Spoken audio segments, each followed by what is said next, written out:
As a woman of 33, my life shattered at my mother's funeral. Not because of the grief, but because of what happened right before they closed the casket. The trembling priest, Father Gregory, pulled me into the shadows of the vestibule and pressed a yellowed birth certificate and a rusted brass key into my palm. "Do not go home, Maya," he whispered, his eyes darting toward the altar. "Search locker 6 at the central station." Suddenly, my phone buzzed. It was a text from my father, Bishop Marcus. "Ignore that old fool and get in the family car immediately. Do not embarrass me today." Inside that dark locker, I uncovered a secret that would destroy his entire empire. Before I continue this story, let me know where you are watching from in the comments below. Hit the like button and subscribe if you have ever had to stand up to toxic family members who tried to bury your truth. Trust me, you will want to hear how I handled the ultimate betrayal. The organ music swelled through the massive sanctuary of the megachurch my father built. I stood near the entrance clutching my simple black purse. Suddenly, a heavy hand shoved my shoulder, pushing me forcibly toward the back rows. It was Brad, my sister Chloe's husband. He was a wealthy Wall Street investment banker who loved reminding everyone of his status and his perceived superiority over our family. "Let the real family sit up front," Brad muttered, smoothing his expensive tailored suit. "Your cheap outfit is ruining the aesthetic for the cameras." I did not cry. Crying was a luxury I stopped affording myself years ago. Growing up in this massive house of worship, I learned early on that my sister Chloe was the golden child.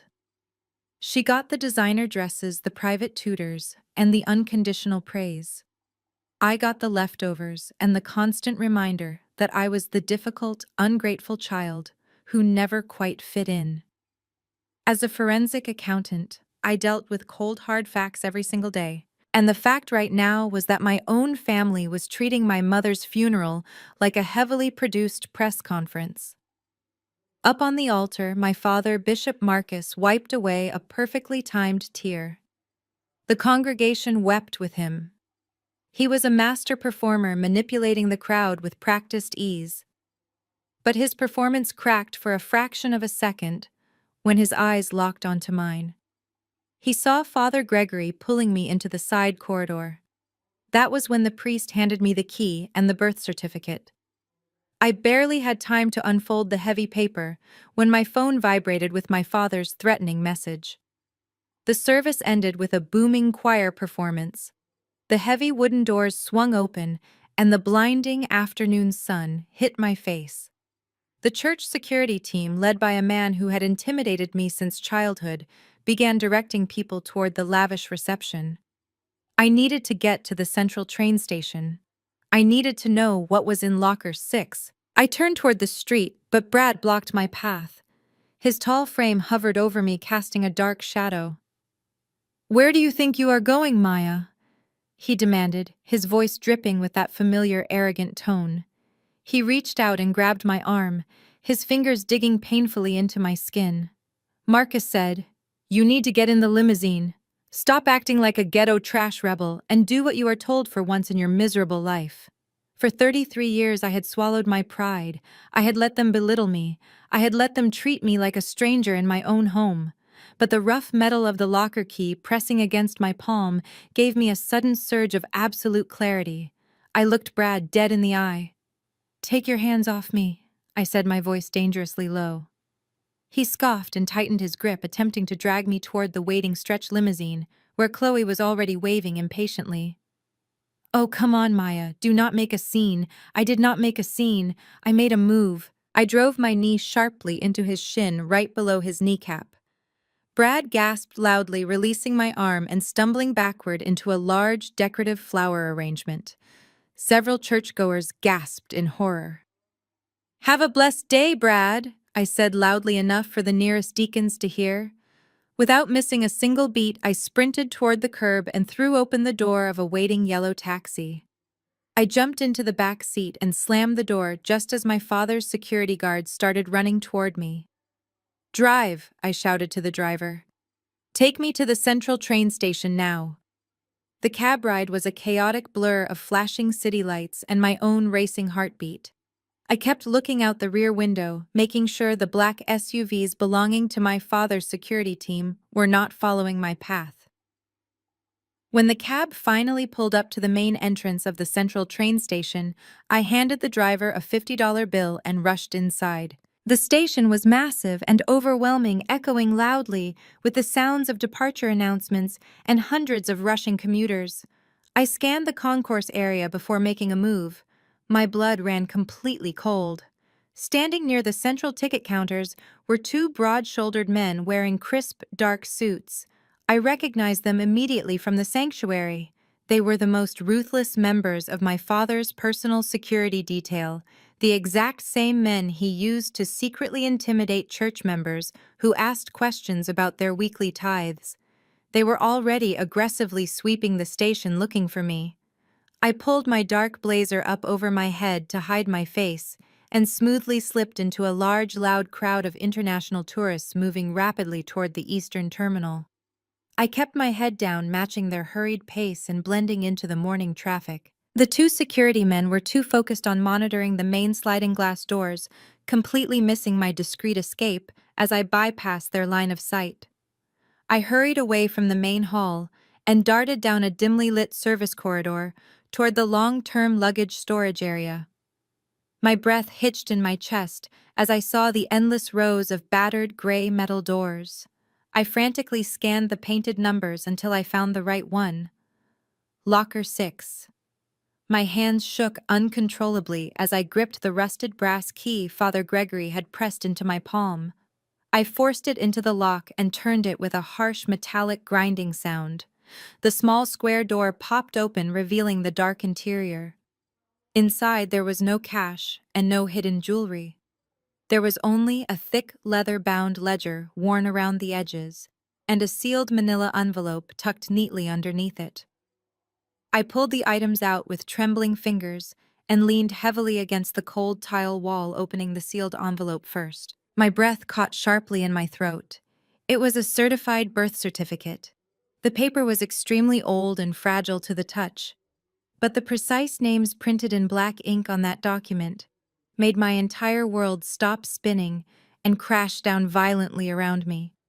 Mother Elena Sterling, Father David Sterling, Child Maya Sterling. Not Marcus. Not the cruel, manipulative man who had raised me and constantly told me I was a difficult adopted burden to his family. I dropped the envelope and quickly opened the heavy leather ledger. Being a forensic accountant meant I naturally read complex financial records the exact same way other people read fiction novels. And this specific ledger was an absolute horror story written in red ink. It detailed massive illegal transfers of corporate wealth dating all the way back to the fall of 1991. It explicitly showed a heavily guarded trust fund currently worth $40 million in prime commercial real estate assets. All of it legally belonged to the Sterling family, my actual real family. I flipped the yellowed pages faster and faster, my eyes scanning the narrow margins where Father Gregory had written hasty warning notes. Marcus was not a respected bishop back then. He was simply my parents' greedy personal accountant. The detailed notes explained exactly how Marcus had systematically embezzled millions from their private business accounts over 2 years. When my parents finally discovered his financial crimes, he deliberately arranged for their car brakes to fail entirely on a steep, dangerous mountain road. They died instantly in a tragic staged accident. Marcus immediately swooped in as the loyal family friend and officially adopted me just to gain total legal control of the estate. He subsequently rebranded himself as a charismatic holy man specifically to launder the stolen real estate money through his new tax-exempt church enterprise. A violent mix of deep grief and explosive rage boiled intensely in my chest. I placed the damning ledger and the original birth certificate into my purse. I needed to find a safe place and formulate a strategic legal plan to destroy them. Just as I turned around to leave the isolated storage corridor, my cell phone vibrated violently inside my coat pocket. The bright caller ID flashed my sister's name, Chloe. I accepted the call and raised the phone to my ear without saying a word. Chloe's voice was frantic, loud, and dripping with fake concern. Brad called the police and reported you for stealing Mom's heirloom ring. Get home now. I ended the call and shoved the phone deep into my pocket. My hands were no longer shaking. The paralyzing fear that had controlled my entire life was completely gone, replaced by a cold, calculating determination. I hailed another cab and directed the driver to my father's sprawling suburban estate. When I pushed open the heavy oak front doors, the thick scent of fried chicken, baked macaroni and cheese, and collard greens hit the air. It was the traditional repast, a time for family and friends to gather after the burial. But as I walked down the long marble hallway, the low hum of polite conversation immediately stopped. Dozens of eyes turned to stare at me. Aunts, uncles, and church elders who had known me since I was a little girl glared with undisguised judgment. I could hear their harsh whispers echoing in the sudden silence. That is her. The ungrateful one. Did you hear what she did to poor Brad at the church? She has absolutely no shame. I kept my chin high and my shoulders back, ignoring the toxic gossip as I stepped down into the sunken living room. Brad was standing near the fireplace, looking incredibly smug with his arms crossed over his tailored suit. Chloe stood right next to him, dabbing her dry eyes with a tissue. "Well, look who finally decided to show up!" Brad sneered, his voice echoing loudly across the room. "The police are already on their way, Maya. Did you really think you could slip into Mom's dressing room and steal her diamond heirloom ring while we were mourning? You are completely pathetic." Before I could even respond to his ridiculous accusation, my father emerged from his private study. Marcus walked slowly into the center of the room, wearing his clerical collar projecting an aura of divine authority and deep sorrow. He raised his hands, palms facing outward to quiet the whispering crowd. "Please, family, do not attack her," Marcus said, his voice trembling with perfectly faked emotion. "Maya has always been our troubled child. She is lost and clearly struggling with the devil in her heart today. We must not judge her. We must pray for her soul." A collective murmur of agreement and sympathy rippled through the room. A few older church mothers even shouted amen. Marcus looked at me with a sickeningly sweet smile playing on his lips. "Just hand the ring over to your sister Maya. We can handle this privately. I will ask the officers to drop the charges if you just repent and obey your family." I stood my ground and slowly scanned the room. My training as a forensic auditor taught me to always look past the obvious distractions and focus entirely on the hidden details. That is when I finally saw it clearly. Resting on a leather ottoman just inches away from Brad's expensive Italian leather shoes was a sleek, black carbon fiber briefcase. It was slightly unzipped. Most people would just see a rich banker's luggage, but my trained eyes caught the distinct silver embossed logo stamped near the handle and the header of a document peeking out from the top folder. Vanguard Holdings. It was the exact same shell company listed in the secret ledger I had just found inside Locker 6. The very same fake corporation Marcus had used to funnel my real parents' $40 million real estate trust fund into his own pockets. And Brad was clearly the investment banker orchestrating the final legal steps to launder the stolen assets. I walked slowly toward the long dining table, completely ignoring my father's dramatic religious performance. I picked up a crystal pitcher and calmly poured myself a tall glass of sweet tea. The ice clinked loudly in the silent, tense room. I took a slow, deliberate sip before turning to face my arrogant brother-in-law. "I did not steal a ring, Brad," I said, my voice steady and carrying clearly across the large living room. "But I am incredibly curious about something else. Why exactly are you carrying Vanguard Holdings financial documents to a family funeral?" The color instantly drained from Brad's face. He stiffened and instinctively took a half step in front of the briefcase, as if his body could hide the massive corporate crime sitting on the ottoman. Chloe looked confused, but Marcus gripped the back of a chair, his knuckles turning completely white. Vanguard Holdings. I repeated, letting the name hang heavily in the air. Is not that the exact same offshore shell company currently under federal investigation by the Securities and Exchange Commission for massive money laundering? I took another sip of my sweet tea and smiled confidently at him. So, Brad, tell the family. What exactly are you hiding in that briefcase right now? Absolute panic flashed violently in Brad's eyes. He choked on his own breath, his mouth opening and closing like a fish out of water. He instinctively clutched the heavy black briefcase tighter against his chest, as if my mere words could physically pry it open. Chloe looked wildly between her husband and me, her perfectly manicured hands trembling. Before Brad could stumble through a pathetic lie, Marcus stepped forward. The gentle, grieving father act vanished entirely, replaced by the ruthless, calculating businessman I had secretly feared my entire life. That is quite enough, Maya, he snapped, his deep voice echoing with terrifying authority. You are clearly exhausted and speaking absolute nonsense. Come with me into my study right now. We have private family matters to discuss. Marcus grabbed my elbow with a vice-like grip, his thick fingers digging into my flesh. He practically dragged me away from the dining room, with Brad and Chloe hurrying nervously right behind us. As soon as we crossed the threshold of his private mahogany study, Marcus slammed the heavy double doors shut and turned the brass lock, clicking it loudly into place. The sudden silence in the room was suffocating. Marcus marched straight over to his massive vintage desk and violently yanked open the top drawer. He pulled out a thick stack of crisp legal papers bound in a blue folder and slammed them down onto the polished wood surface. This is your mother's final will and testament, Marcus demanded, his voice dropping to a vicious low hiss. I had my attorneys draft it last month. Since you have decided to be an ungrateful nuisance today, we are skipping the formalities. Read it and sign the bottom line immediately.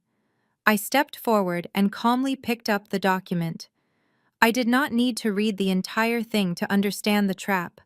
I flipped straight to the distribution of assets. My eyes scanned the dense legal jargon and landed on the final numbers. $5,000. That was my entire inheritance. The remaining assets, the properties, the bank accounts, and the hidden offshore trusts were explicitly being transferred directly into Vanguard Holdings to be managed exclusively by Chloe and Brad. It was a complete and total legal erasure of my existence. $5,000, I said out loud, keeping my voice perfectly flat. You stole $40 million from my real parents, and you are trying to buy my silence with $5,000. Marcus froze, his eyes widening in genuine shock. He had no idea I knew the exact dollar amount. But before he could process my statement, Brad stepped forward, regaining his arrogant Wall Street swagger. He adjusted his expensive silk tie and looked down at me with pure, unadulterated disgust. You really think you are smart, Maya? Brad sneered, flexing his white privilege and financial power like a weapon. Let me explain how the real world works. You are a nobody. I have a team of corporate lawyers on retainer who make more in an hour than you make in a year. If you do not sign that paper right now, I will personally make sure my legal team ties you up in civil court for the next 2 decades. We will drain every single cent you have. We will ruin your credit, your career, and your miserable little life. You cannot afford to fight me, so be a good girl, pick up the pen and sign the damn paper. Chloe chimed in from the corner, crossing her arms tightly. You should be grateful we are giving you anything at all. You never belonged in this family anyway. I stood silently, taking in their supreme arrogance. They genuinely believed I was just a frightened little girl they could easily bully into submission. They thought my silence was weakness. I slowly reached into my purse and pulled out my silver-engraved fountain pen. I clicked the cap off and leaned over the massive desk. Brad smiled triumphantly, exchanging a knowing glance with Marcus. They thought they had won. I placed the pen on the thick paper, but I did not write my name. Instead, my fingers quickly separated the final original signature page from the thick staple. In one fluid, seamless motion, I folded the heavy parchment paper and slipped it directly into the inner pocket of my tailored blazer. Hey, what the hell are you doing? Brad shouted, stepping forward aggressively. I stood up completely straight and capped my pen, sliding it back into my purse. I am taking this signature page as evidence, I said, flashing a bright, genuine smile. I will have the senior partners at my firm review this document for fraudulent coercion tomorrow morning. Oh, did I forget to tell you all the good news? I was just promoted to senior auditor at Deloitte. Have a wonderful evening, family. I will see you all in court. The morning sun felt heavy as I walked into my usual downtown coffee shop, trying to clear my head before executing my next move. The scent of roasted espresso usually brought me peace, but today my stomach was tied in tight knots. I approached the counter, ordered a simple black coffee, and handed my primary debit card to the barista. A loud, aggressive beep echoed from the card reader. Declined. I frowned, assuming it was a simple bank error. I dug into my leather wallet, pulling out my backup corporate credit card. Another loud beep. Declined again. The barista looked at me with a mixture of pity and annoyance as a line of impatient commuters began forming behind me. I apologized quietly, handed the barista a crumpled $5 bill from my coat pocket, and stepped outside into the crisp morning air. I quickly opened my mobile banking application on my phone. The screen flashed bright red with a harsh administrative error message. Account suspended pending legal review. I clicked into the extended details and felt a cold wave of absolute realization wash over me. A joint power of attorney injunction had been legally executed at 6 o'clock this morning. Marcus and Brad had actually done it. They had used a corrupt family court judge to completely freeze my personal and professional bank accounts, locking me out of my own hard-earned money. They wanted to starve me into submission before I could even hire legal representation. Just as I was staring at the zero balance on my screen, my phone vibrated in my hand. It was a picture message from my sister Chloe. She was posing on the polished teak deck of a massive luxury yacht, wearing oversized designer sunglasses and holding a crystal glass filled with a bright orange mimosa. The caption underneath the photo was short and vicious. Should have signed the will, poor girl. Have fun walking to work. I stared at the image of my sister laughing in the sun. For 33 years, I had been deeply conditioned to believe that I was the ultimate financial burden of our family. I had paid my own way through college working double shifts at a diner, while Chloe was handed absolutely everything on a silver platter. Every time I asked Marcus for help paying for my textbooks, he told me the church was struggling and I needed to learn how to be an independent woman. Now the ugly, horrific truth was staring me right in the face. I was never the burden. I was the bank. My stolen $40 million trust fund had paid for that yacht charter. My murdered parents had unknowingly funded every single European vacation, every luxury sports car, and every custom designer dress Chloe had ever owned. I was the despised scapegoat who had secretly financed the lavish, untroubled lifestyle of the golden child. A normal person would have panicked. A normal person would have broken down crying on the crowded sidewalk and begged Marcus for a small allowance. But I was not a normal person. I was a senior forensic auditor, and I was absolutely furious. I did not shed a single tear. I walked straight back to my apartment building and marched up the stairs. I completely bypassed the casual clothes in my closet and pulled out my sharpest charcoal gray tailored suit. I pinned my hair back into a tight professional bun, applied a bold red lipstick, and grabbed my heavy leather briefcase. I was not going to fight them in a rigged family courtroom where they currently held the financial advantage. I was going to fight them on their own turf. I took the subway straight down to the financial district. I walked confidently into the towering glass and steel lobby of Brad's elite investment firm. The massive building practically screamed white privilege, corporate greed, and old money. The ceilings were high and the floors were pristine white marble. I approached the sleek front desk where a polished receptionist looked me up and down with barely concealed disdain. "Good morning," I said, my voice projecting crisp, unwavering authority. "I am here to see Richard Sterling, the senior managing partner of this firm. Do you have a scheduled appointment?" the receptionist asked, her tone dripping with heavy condescension.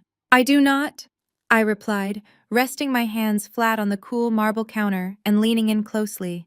But you are going to call up to his top floor office right now anyway. Tell him Maya is here, and tell him I want to urgently discuss the massive financial discrepancy regarding the Vanguard Holdings offshore routing number ending in 4829. I watched the color completely drain from the receptionist's face. She recognized that highly classified account number immediately.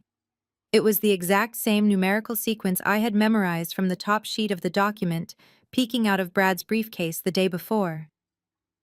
The receptionist nervously picked up the heavy desk phone and dialed a short extension. She whispered frantically into the receiver, her eyes darting nervously back to me. She hung up the phone and swallowed hard. Mr. Sterling will see you immediately, she said, pointing a shaky finger toward the private executive elevators. I smiled politely and walked away, leaving her entirely speechless. I pressed the silver button for the private elevator and waited. When the polished doors slid open, I stepped inside the mahogany-paneled cab and watched the numbers climb higher and higher. Brad thought he could use his money and his status to completely erase my existence. He thought he could freeze my accounts and force me to surrender out of pure desperation. But he severely underestimated the sheer willpower of a woman who finally knew her true worth. As the elevator chimed and the doors opened to the penthouse floor, I took a deep breath. The real war was about to begin. The elevator doors slid completely open, revealing a sprawling floor of glass offices and rows of sleek trading desks.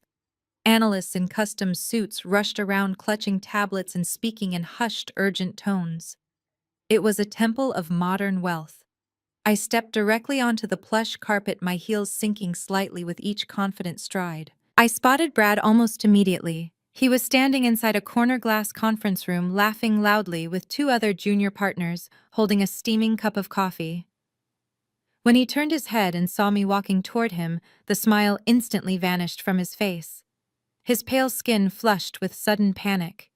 He slammed his coffee cup down on the conference table, spilling hot liquid everywhere, and rushed out the glass door to intercept me.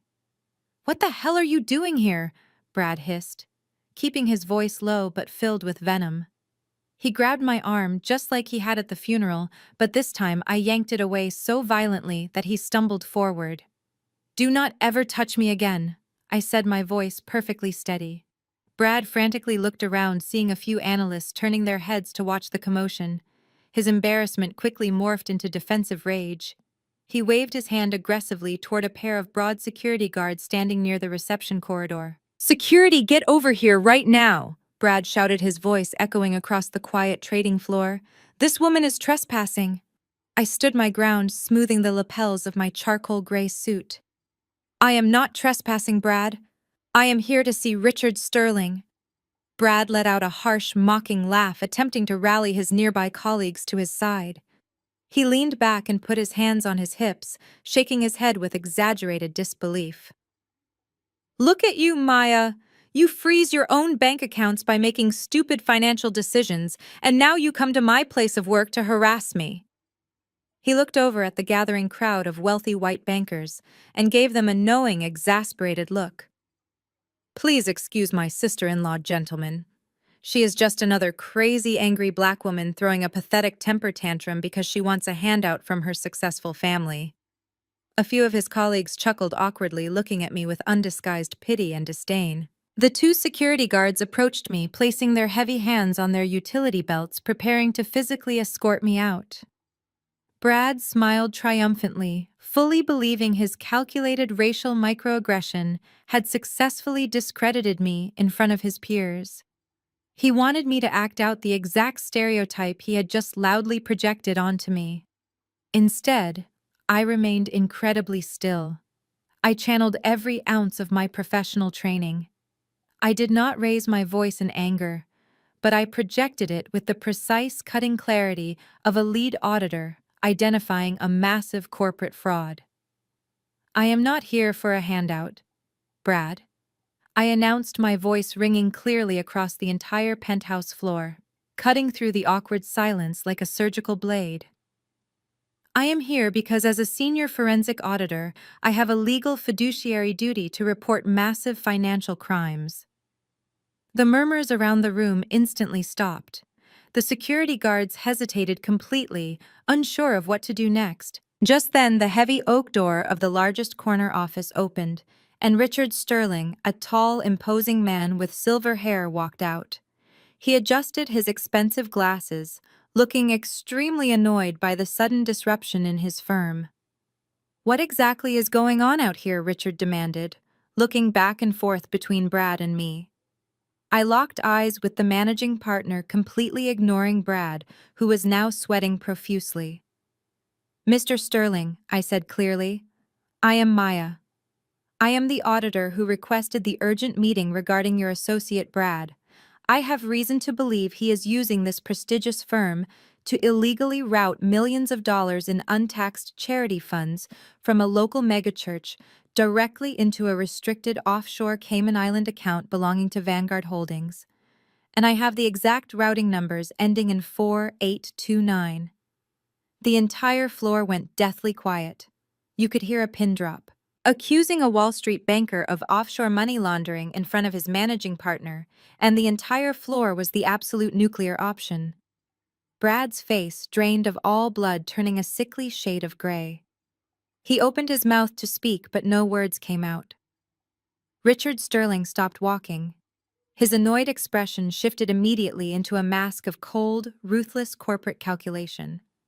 He looked at Brad, and then looked back at me, taking in my professional attire and my unwavering confidence. The mention of Vanguard Holdings and illegal Cayman accounts was a massive red flag that could tank a firm overnight. Brad Richards said, his voice terrifyingly calm. "Get into my office, right this second."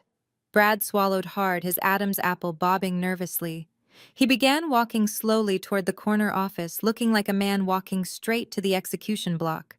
As he passed by me, he leaned in close so only I could hear him. "You are dead, Maya," he whispered, his breath hot and shaking with pure hatred. I did not flinch. I turned my head slightly, looking directly into his terrified eyes, and flashed him a brilliant, genuine smile. "I am just getting started, Brad." I walked out of that glass building with my head held high, ignoring the panicked whispers trailing behind me. By the time Sunday rolled around, the tension in my family had reached an absolute boiling point. Every first Sunday of the month was mandatory family dinner at Big Mama's house. It was a sprawling brick home in the historic district, a place that had been our family sanctuary for generations. It was the house where we celebrated every birthday, holiday, and graduation. When I pushed open the heavy wooden front door, the familiar scent of collard greens, baked ham, and sweet potato pie usually made me feel deeply grounded. But today the air inside felt completely toxic. I walked into the crowded living room, and the lively chatter instantly died. Dozens of relatives were packed onto the floral sofas and folding chairs. Marcus stood by the fireplace holding a plate of food, holding court like the benevolent patriarch. Brad and Chloe sat close to him, looking like traumatized victims. My Aunt Denise stepped right in front of me, blocking my path to the kitchen. "Have you completely lost your mind, Maya?" she demanded, her voice sharp and loud enough for everyone to hear. "Going down to that white man's corporate office and acting a fool, you are embarrassing this entire family." Marcus sighed heavily, shaking his head with practiced disappointment. "I tried to warn you all," he said smoothly, addressing the room. "Maya has let corporate greed and jealousy poison her soul. She went to Brad's office and threatened his livelihood just because she is bitter about her mother's passing and the legal will. She is actively trying to tear her sister's marriage apart." A low murmur of agreement rippled through my aunts and uncles. My Uncle Ray pointed a stern finger at me. "You need to know your place, young lady," he scolded harshly. "Brad has done nothing but help this family financially. You need to march over there and apologize to him right now before you ruin everything we have built." I looked around the room at the people who were supposed to love me unconditionally. For my entire life, they had eagerly swallowed every single lie my father fed them. They preferred the comfortable fiction of Marcus the holy savior over the difficult reality of Maya the scapegoat. I looked at Big Mama sitting in her worn leather recliner in the corner. She looked tired, her frail hands gripping the armrests tightly. "I am not apologizing to anyone," I said, my voice perfectly calm, cutting through the angry grumbles of my relatives. "Brad and Marcus are not the victims here. You all want to talk about ruining this family. Let us talk about what is actually happening to this very house." The room went dead silent. Marcus stiffened his shoulders, his eyes narrowing defensively. "What are you talking about, Maya?" Big Mama asked, her voice trembling slightly as she looked up at me. I took a step toward the center of the room, making sure everyone could hear me clearly. "I am talking about the fact that your beloved holy patriarch secretly took out a massive second mortgage on this historic property 3 years ago," I announced. "He forged your signature on the banking documents, Big Mama. He took all the equity out of this family home and funneled it directly into his offshore accounts to fund his own lifestyle. And because he stopped making the monthly payments 6 months ago, this house is actively facing immediate foreclosure." "That is an outrageous, demonic lie," Marcus roared, his face turning a deep shade of purple with sudden explosive rage. "How dare you come into your grandmother's home on a Sunday and spread such filthy slander? I am a respected man of God. Do not listen to her. She is mentally unstable and trying to destroy us." The family immediately started shouting at me, calling me crazy, disrespectful, and deeply ungrateful. I did not argue with them. I simply pulled my phone from my pocket, swiped the screen, and tapped the screen mirroring button. A loud electronic beep echoed from the massive smart TV mounted directly above the fireplace. The Sunday football game vanished instantly. It was replaced by a high-definition scanned copy of a legal document from the county clerk. Notice of default and foreclosure sale. Big Mama's name was boldly printed at the top, but the signature clearly belonged to Marcus. The total amount owed was staggering.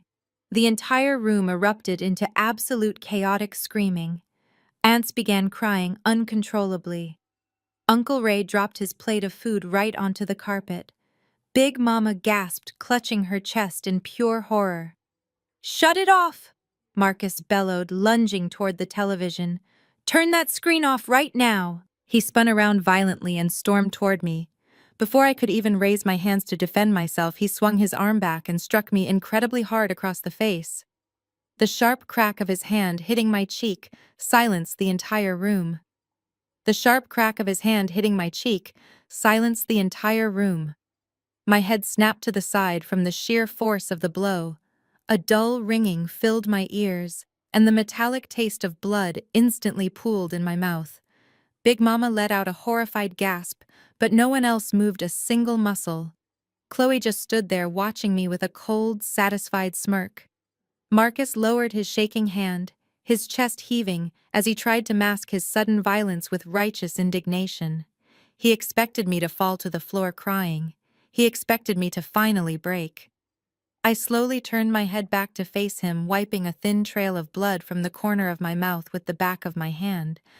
I did not shed a single tear. I looked directly into his panicked eyes and let him see the absolute coldness in mine. "You just signed your prison sentence, Marcus," I said, my voice dangerously quiet. I turned and walked straight out the front door, leaving my family standing in their own lies. I climbed into my sedan and drove away, my hands gripping the steering wheel so tightly my knuckles turned white. My cheek was throbbing, but the physical pain was nothing compared to the burning resolve fueling my every move. I needed to get back to my apartment and finalize my legal strategy, but as I turned onto my street, my stomach dropped completely. A massive pile of clothes, books, and broken furniture was dumped recklessly onto the wet city sidewalk. My heart pounded as I pulled closer. I recognized my custom-upholstered armchair sitting upside down in the gutter. My professional blazers were scattered across the dirty concrete. Standing near the entrance of my building was the angry building manager holding a clipboard accompanied by 2 armed security guards. I slammed the car into park and marched right up to them demanding an explanation. The manager did not even look me in the eye. He just shoved a hastily typed eviction notice toward my chest. He said the property management company had just been acquired by Vanguard Holdings an hour ago. The new owners executed an immediate emergency eviction, claiming I had violated an obscure morality clause in my lease agreement. Brad had used his elite Wall Street real estate connections to illegally throw me out onto the street on a Sunday evening. He wanted to strip away my shelter and completely break my spirit. I stood on the sidewalk watching strangers step over my personal belongings. I had no access to my bank accounts, and now I had absolutely no home. But I refused to let Brad and Marcus see me surrender. I spent the next hour quietly salvaging my most important audit documents and a few warm coats, throwing them into the trunk of my car. I drove to a brightly lit 24-hour supermarket parking lot on the outskirts of the city and locked all the doors.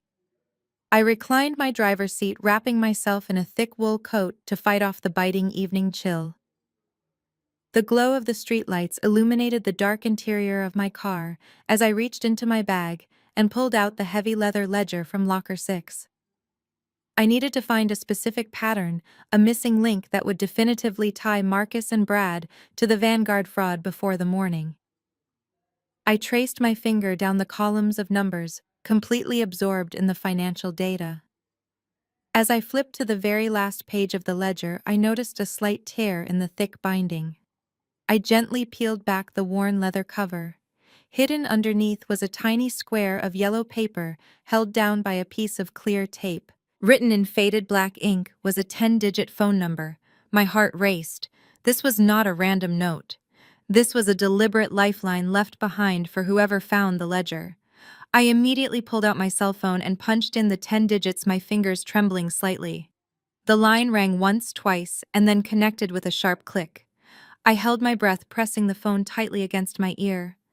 A raspy, breathless voice answered immediately on the other end. "I told you not to go home, Maya," the voice whispered urgently. I sat straight up, my blood running completely cold. I knew it was Father Gregory. I tried to speak, but he cut me off. "Listen to me very carefully, Maya," he pleaded, his voice thick with genuine terror. "They know you opened locker 6. They know you have the ledger, and they have just hired someone to silence you permanently. You must get out of that supermarket parking lot right now." I slammed the gas pedal and sped out of the parking lot. Father Gregory was absolutely right. If Marcus and Brad were willing to evict me and freeze my accounts, hiring a thug to silence me was the next logical step. They were terrified because I possessed the physical ledger. To guarantee convictions, I needed digital proof matching those handwritten pages. I needed the current routing numbers connecting church funds to Vanguard Holdings. There was only one place Marcus kept his digital files: the church server room. I parked 3 blocks away in a quiet alley to avoid security patrols. The massive church campus was completely silent. Growing up, I cleaned my father's lavish office every Saturday morning. Because of that, I knew every blind spot in the security camera system. I also knew the keypad code to the heavy steel service door had not been changed in a decade. I slipped through the shadows, approached the door, and punched in the code. The lock clicked open. I crept silently down the dark hallway, bypassing the sanctuary, and slipped into the server room. The room was freezing cold and filled with the humming of massive computer towers. I pulled an encrypted flash drive from my bag and plugged it into the terminal. As an auditor, I knew exactly how to bypass the administrative password using a backdoor sequence I watched the IT director input years ago. A progress bar appeared on the screen as I began cloning the database. Just as the digital progress bar hit 70%, the heavy server room door swung wide open. Standing in the doorway, clutching a bright red designer handbag and wearing a luxurious silk trench coat, was my sister Chloe. She froze, staring at me in absolute shock. "What the hell are you doing in here, Maya?"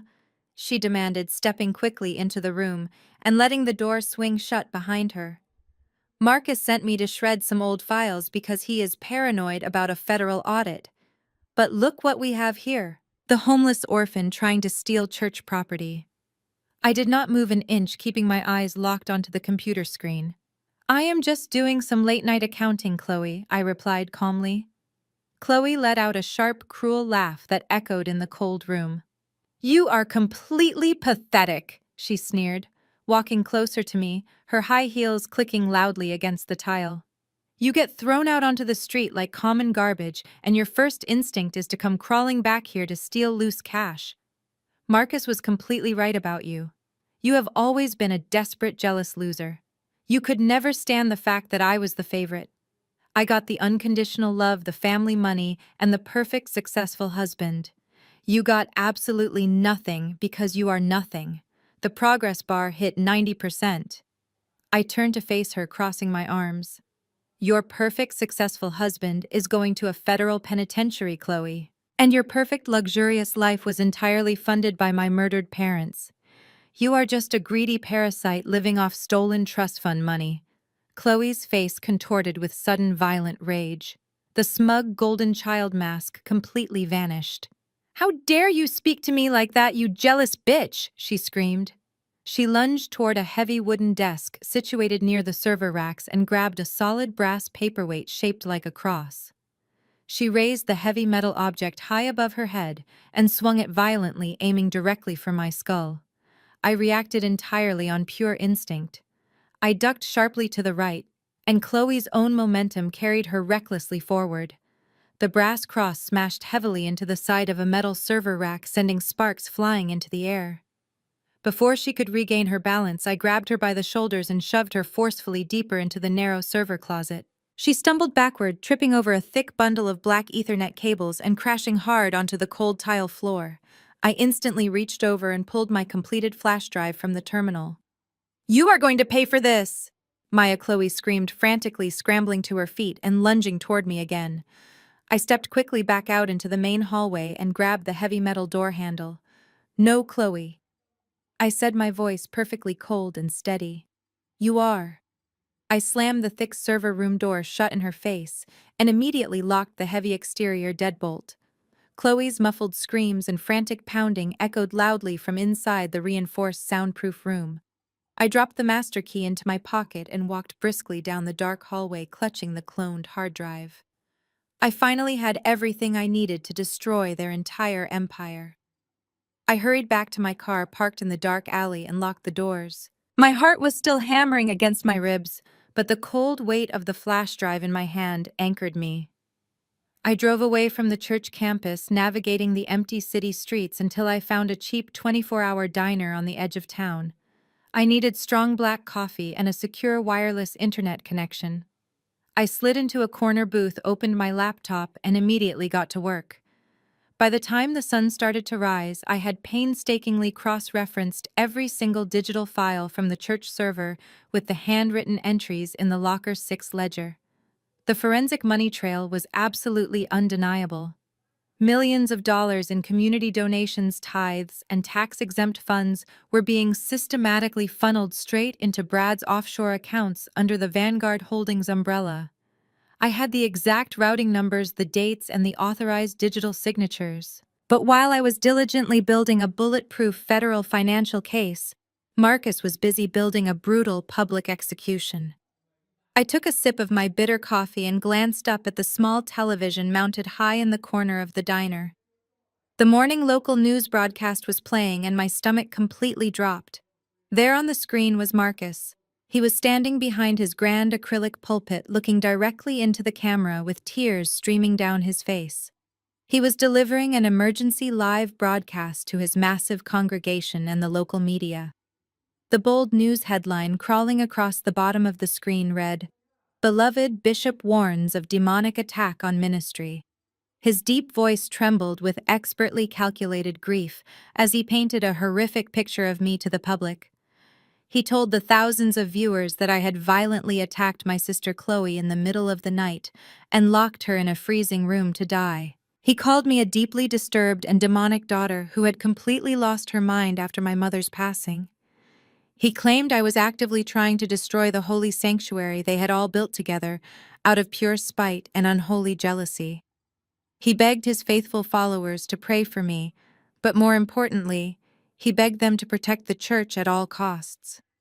He successfully weaponized the blind faith and trust of an entire community, turning them into his own personal army of vigilantes. Almost instantly, my cell phone began vibrating endlessly on the diner table. Marcus had somehow leaked my personal cell phone number to his most radical supporters online. Hundreds of text messages and voicemails flooded in from angry anonymous church members. The words were vile and terrifying. People I had grown up with, people I had served alongside at community food drives, were now sending me graphic death threats.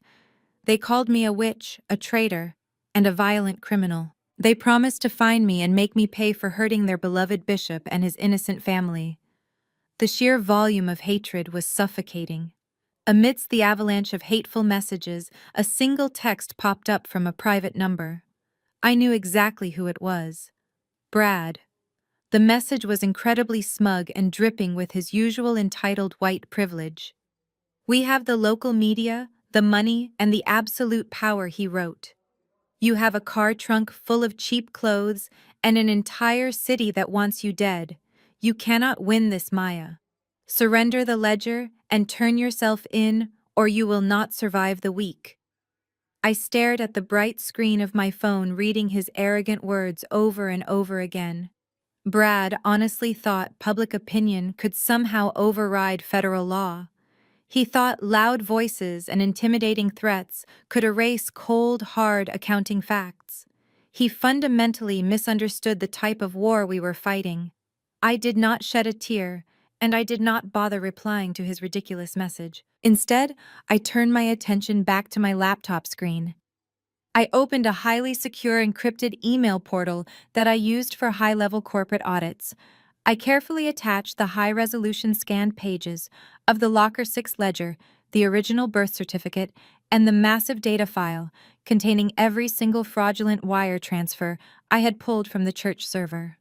I typed in the direct confidential email address for the regional director of the Internal Revenue Service Criminal Investigation Division. I took one final deep breath, hit the send button, and watched the progress bar quickly fill the screen until the encrypted file disappeared into the digital ether. The authorities now had everything they needed to dismantle the fake holy empire Marcus had built on my real parents' graves. Let Brad keep his media and his money. I had the absolute truth, and I was bringing the federal government straight to his arrogant front door. Less than 2 hours after I sent that encrypted email to the federal authorities, my burner phone rang. It was not another anonymous death threat from a brainwashed church member. It was Marcus. His tone had completely changed from the fiery, demonic preaching I had just watched on the local morning news. He sounded exhausted and remarkably cautious. He asked me to meet him at an exclusive high-end steakhouse downtown for a private, peaceful conversation. He claimed he wanted to stop the public bleeding and find a quiet compromise that would benefit us both. I knew it was a trap, but I also knew I needed to look him in the eye one last time before the federal hammer dropped. I agreed to the meeting. I walked into the dimly lit restaurant wearing the wrinkled suit I had slept in. The maitre d' led me to a private corner booth hidden away from the main dining floor. Marcus was already sitting there sipping a glass of expensive red wine. But he was not alone. Sitting directly across from him, looking like a smug predator in a custom suit, was Brad. I slid into the booth, keeping my posture straight. "I see you brought your attack dog, Marcus," I said calmly, placing my purse on the table. Marcus offered a tight fake smile. "Brad is here strictly in his capacity as my financial advisor and legal counsel, Maya. We want to put an end to this ugly family feud right now. We want to offer you an olive branch." Marcus reached inside his jacket and pulled out a crisp white envelope. He placed it on the table and slid it across the wood until it touched my hands. I did not open it. I knew exactly what kind of manipulative game they were playing. "Go ahead and look inside, Maya." Brad sneered, leaning back in his chair with his arms crossed over his chest. "It is a certified cashier's check made out directly to you. $500,000. All you have to do is slide that rusted locker key, the leather ledger, and every single document you stole across this table right now. Then you walk away, and you never speak to the press or this family ever again." I stared at the envelope. $500,000 was a massive amount of money to anyone else.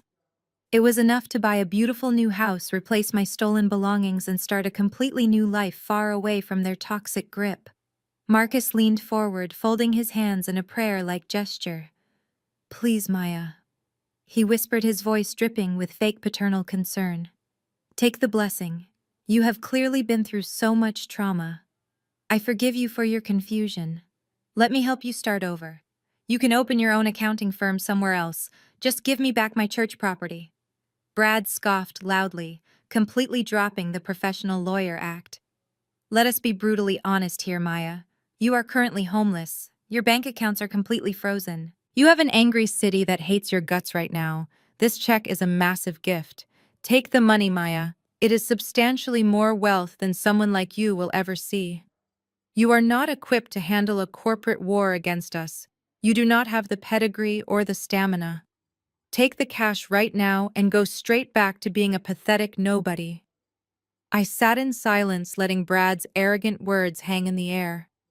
They genuinely thought I was just a bitter, jealous little girl who could be easily bought off with a tiny fraction of my own stolen inheritance. They thought throwing a bone to a starving dog would make the dog loyal again. They were completely wrong. I finally reached out and placed my right index finger incredibly firmly on top of the thick white envelope. I did not break eye contact with Marcus as I slowly pushed the heavy check back across the wooden table. "I do not want $500,000, Marcus," I said, my voice dropping to a low, chilling register. "I want the $40 million you violently stole from my real parents. I want every single dime of the trust fund you funneled through your fake holy empire." Brad slammed his fist on the table. "You are out of your mind," he hissed, his face turning bright red. I ignored him entirely, keeping my eyes locked on the man who had lied to me for 33 years. "And there is one thing I want, Marcus," I continued, completely unfazed by Brad's sudden outburst. "I want the Vanguard Holdings corporate merger to completely fail tomorrow evening. And I want to sit back and watch you both burn." I stood up from the plush leather booth and walked away without looking back. I left the white envelope sitting right there on the table between them. As I stepped out of the restaurant and into the cool night air, I knew exactly what would happen next. Marcus and Brad were completely desperate. They realized they could not buy my silence, and they knew time was rapidly running out before the federal authorities started asking serious questions about their church finances. When powerful men realize their money cannot save them, they immediately resort to dirty tactics. They needed to completely destroy my professional credibility. If I was suddenly arrested for a severe felony, the Internal Revenue Service might dismiss my encrypted email as the frantic revenge plot of a desperate criminal. In this city, the absolute fastest way to ruin a black professional is to involve corrupt police officers and illegal narcotics. I knew Marcus had several high-ranking precinct captains on his mega-church payroll. They attended his Sunday services and enjoyed his generous campaign donations. I knew a targeted setup was coming. I walked 3 blocks away from the restaurant to where I had parked my sedan. I unlocked the doors and slid into the driver's seat, but I did not start the engine. I sat in the dark thinking like a forensic auditor. You do not just run from a trap. You anticipate the trap and you use it to capture the hunter. They would easily track my car using the GPS locator Brad had likely installed when he illegally evicted me from my apartment building. They expected me to panic and drive aimlessly through the city, making myself an easy target for a staged traffic stop. Instead, I drove my car straight to the empty industrial district. I parked it directly under a bright, flickering street lamp on a deserted street, right across from an all-night diner. I grabbed my laptop bag, the Locker 6 ledger, and my burner phone. I locked the car doors and walked across the damp asphalt, stepping into the warm neon glow of the diner. I ordered a black coffee and sat in a dark window booth that gave me a perfect, unobstructed view of my parked sedan. I propped my cell phone against the sugar dispenser, turning the camera on and zooming in on my vehicle. I hit record. And then I simply waited. It took exactly 45 minutes. A dark, unmarked police cruiser rolled slowly down the empty street, its headlights cutting through the midnight fog. The cruiser pulled up right behind my parked sedan and stopped. Two men in dark police uniforms stepped out. They did not look like officers conducting a routine patrol. They looked like men executing a highly illegal paid favor. I watched through the diner window, holding my breath as the taller officer approached the driver's side of my car. He shined a bright tactical flashlight through the window, scanning the empty front seats. He looked around the deserted street, making sure there were no witnesses. He completely failed to notice the small camera lens recording his every move from the diner window across the street. The second officer pulled a thin metal tool from his utility belt and wedged it skillfully down into my car door frame. Within seconds, the lock popped up. The taller officer pulled the heavy car door open and leaned inside. I zoomed the camera in tighter on his hands. He reached deep into his bulky uniform jacket and pulled out a large clear plastic bag filled with a thick, white powdery substance. He quickly shoved the heavy bag of illegal narcotics directly underneath the driver's seat, pushing it far back so it would be perfectly hidden during a casual glance, but easily discovered during a targeted police raid. The second officer gave a quick thumbs up. They slammed my car door shut, locked it, and jogged back to their unmarked cruiser, speeding away into the night. They had just planted enough illegal narcotics in my vehicle to guarantee a mandatory minimum prison sentence of 20 years. They were probably calling Brad right now, telling him the trap was perfectly set and waiting for me to return to the car so they could swoop in for the dramatic public arrest. They thought they had just secured my permanent silence and destroyed my entire life. I sat alone in the quiet diner booth, lowering my cell phone and saving the crystal-clear high-definition video file directly to my secure cloud server. I took a slow sip of my hot coffee and let out a soft laugh. They thought they were playing chess, but they were completely blind to the board. I had abandoned that car hours ago, anticipating their exact move. I now had video evidence of my father's corrupt police officers planting felony drug evidence in my vehicle. I picked up my burner phone and smiled. I dialed the raspy voice that had warned me earlier. Father Gregory answered on the first ring. I told him about the police setup and that I possessed the complete ledger along with the cloned digital files. He let out a heavy sigh of relief, but his voice remained tight with anxiety. He gave me an address for a small, forgotten parish on the extreme north side of the city, instructing me to meet him at the rear basement entrance. I left the diner, leaving my trapped car behind, and took 2 different buses to ensure I was not being followed. The North Side Parish was a crumbling stone building covered in thick ivy. I found the heavy wooden door at the bottom of the basement stairwell and knocked twice. The door creaked open, revealing Father Gregory holding a small flashlight. He quickly ushered me inside and locked 3 separate deadbolts behind us. The basement was lined with dusty archives and old wooden pews. Father Gregory looked incredibly old and fragile in the dim light, but his eyes burned with a fierce, determined energy. He guided me to a small wooden table illuminated by a single bare bulb. "You look so much like your mother, Elena," he whispered, his voice breaking slightly. I sat across from him, placing my heavy bag on the floor. "I need to know everything," I said softly. "Why did you wait 33 years to tell me the truth?" Father Gregory folded his trembling hands on the table. "I was a very young, newly ordained priest when your real parents came to me," he explained. "David and Elena Sterling were deeply faithful and generous people.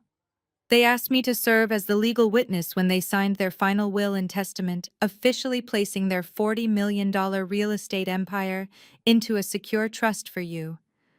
Marcus was simply their hired accountant, standing right there in the room with us. He seemed so loyal. But a week later, your parents were dead in that terrible car crash." Father Gregory looked down at his hands, his face etched with decades of heavy guilt. "Marcus came to me the very next day. He had already forged the adoption papers and the fake will. He brought those same ruthless security men with him. He put a loaded gun to my head and told me that if I ever breathed a word about the original trust fund, he would kill me, and he would kill you too. You were just a tiny, innocent baby, Maya. I was terrified. I took a vow of silence to protect your life, hoping that one day God would provide an opportunity for justice. I spent 3 decades hiding in plain sight, working quietly in the church, and secretly gathering whatever evidence I could. I hid the ledger in locker 6, hoping you would eventually find it. I reached across the table and placed my hand over his shaking fingers. You saved my life. Father Gregory, I said. And now we have the evidence to end his reign. I sent the encrypted files to the federal authorities tonight. Father Gregory shook his head urgently. The federal authorities move far too slowly, Maya. You do not have weeks or even days. You only have 24 hours. My brow furrowed in confusion. What do you mean? Brad's Wall Street investment firm is finalizing a massive international corporate merger tomorrow evening. Father Gregory explained, his voice rising with panic. They are hosting an exclusive gala at the downtown Grand Hotel to celebrate the signing. Marcus and Brad have structured the deal so that Vanguard Holdings, the shell company holding your stolen trust fund, and the embezzled church donations will be entirely absorbed into a massive, legitimate foreign conglomerate. If Brad signs those final merger documents tomorrow night, the $40 million will be permanently laundered. The money will be scattered across 1,000 untraceable international equity funds. It will completely disappear, and Marcus will walk away as a billionaire. The federal agents will never be able to untangle the financial web once the merger is legally finalized. A cold chill ran down my spine. The fake police raid was not just about ruining my credibility. It was a desperate distraction to keep me locked in a jail cell while they quietly executed the final stage of their massive money laundering operation. They were trying to run out the clock. We have to stop the signing. I said, my mind racing through possible strategies. But that gala will be crawling with private security and armed guards. Brad knows exactly what I look like. I will never get past the front door. Father Gregory reached deep into his heavy woolen coat. A faint smile touched his lips for the first time. God works in mysterious ways, Maya. Marcus required me to handle the spiritual blessings for the event catering staff, which means I had access to the security credentials. He pulled his hand from his coat and placed a thick plastic card on the wooden table. It was a premium all-access VIP security badge for the corporate merger gala. It had a blank magnetic strip and an encrypted barcode. You have the financial proof, Father Gregory said, pushing the shiny badge across the table toward me. You have the truth. Now you have the key to walk right through their front door. Take this badge. Go to that gala tomorrow night. Bring them down, Maya. Bring them all down. I left the crumbling parish with the heavy plastic badge burning a hole in my pocket. I returned to the secluded diner and opened my laptop to finalize my digital evidence.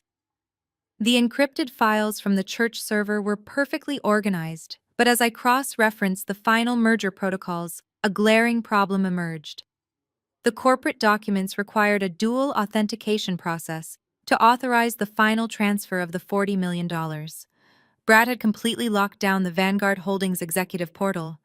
To publicly display the live accounts at the gala tonight and prove his guilt, I needed to mirror his phone screen to the main presentation server. And to do that, I absolutely needed his personal 6-digit passcode. I sat back in the vinyl booth and rubbed my tired eyes. Brad was paranoid about his digital security changing his corporate passwords weekly. But a man like Brad, who viewed his wife as a trophy, often shared his personal device access to maintain the illusion of absolute transparency. Chloe definitely knew his passcode. I just needed to make her give it to me. I pulled up a fake social media account I used for auditing background checks and searched for my sister's public profile. Chloe could never resist showing off her luxurious lifestyle. Her latest video story was posted 20 minutes ago. She was panning the camera across a pristine white marble room holding a glass of cucumber water, The caption proudly announced her all-day pampering session at the Grand Hotel Wellness Spa, preparing for the biggest night of her husband's career. I packed my laptop and headed straight downtown. I walked into the Grand Hotel lobby, bypassing the main spa reception desk by slipping through the service hallway reserved for housekeeping staff. I grabbed a thick white terry cloth robe from a laundry cart, wrapped it tightly around my street clothes, and pulled a fresh towel over my hair to hide my face. I walked confidently into the women's relaxation suite, letting the thick steam fill my lungs.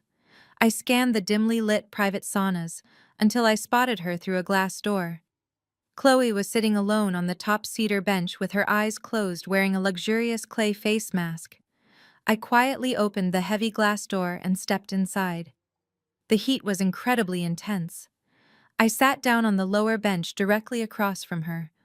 Chloe opened her eyes slowly. When her vision adjusted to the dim lighting and she recognized my face, she gasped sharply. She pulled her towel tighter around her chest and instinctively scooted back. "What are you doing in here, Maya?" she demanded, her voice echoing in the small space. "How did you get past security? Get out right now before I scream." I did not move. I slumped my shoulders forward and let out a heavy sigh, deliberately projecting an aura of total defeat. "I came to apologize, Chloe," I said, making my voice sound broken and exhausted. "You and Marcus were right. I have absolutely nothing left. My bank accounts are frozen, and I am so tired of fighting this family." Chloe's defensive posture instantly relaxed. A slow, triumphant smile spread across her face, cracking the dry clay mask. "The golden child loved nothing more than watching me surrender. I knew you would finally break," she sneered, looking down at me with absolute contempt. "You thought you were so smart. But Brad is a brilliant Wall Street banker. You can never outsmart my husband." I looked down, playing my part perfectly. "Brad is ruthless," I whispered softly. "But I bet he does not even share his real wealth with you. Men like him always hide their true assets from their wives. He probably locks you out of his phone so you cannot see his private offshore accounts." Chloe laughed loudly, an arrogant sound. "You are so pathetic, Maya," she gloated, leaning forward. "You know absolutely nothing about my marriage. Brad is completely obsessed with me. He does not hide anything. He is so devoted that his personal phone passcode is literally my exact birth date, 08-1290. He set it the day we got married to prove I am the only thing that matters to him." I kept my head down, hiding the sharp, genuine smile forming on my lips. 08-1290. It was perfectly arrogant. She had just handed me the master key to dismantle her entire life. I slowly stood up, pulling the white towel off my head. My defeated posture completely vanished, replaced by cold, calculating confidence. "Thank you for the spa chat, Chloe," I said, my voice ringing with sudden sharp authority. "I will see you at the gala tonight."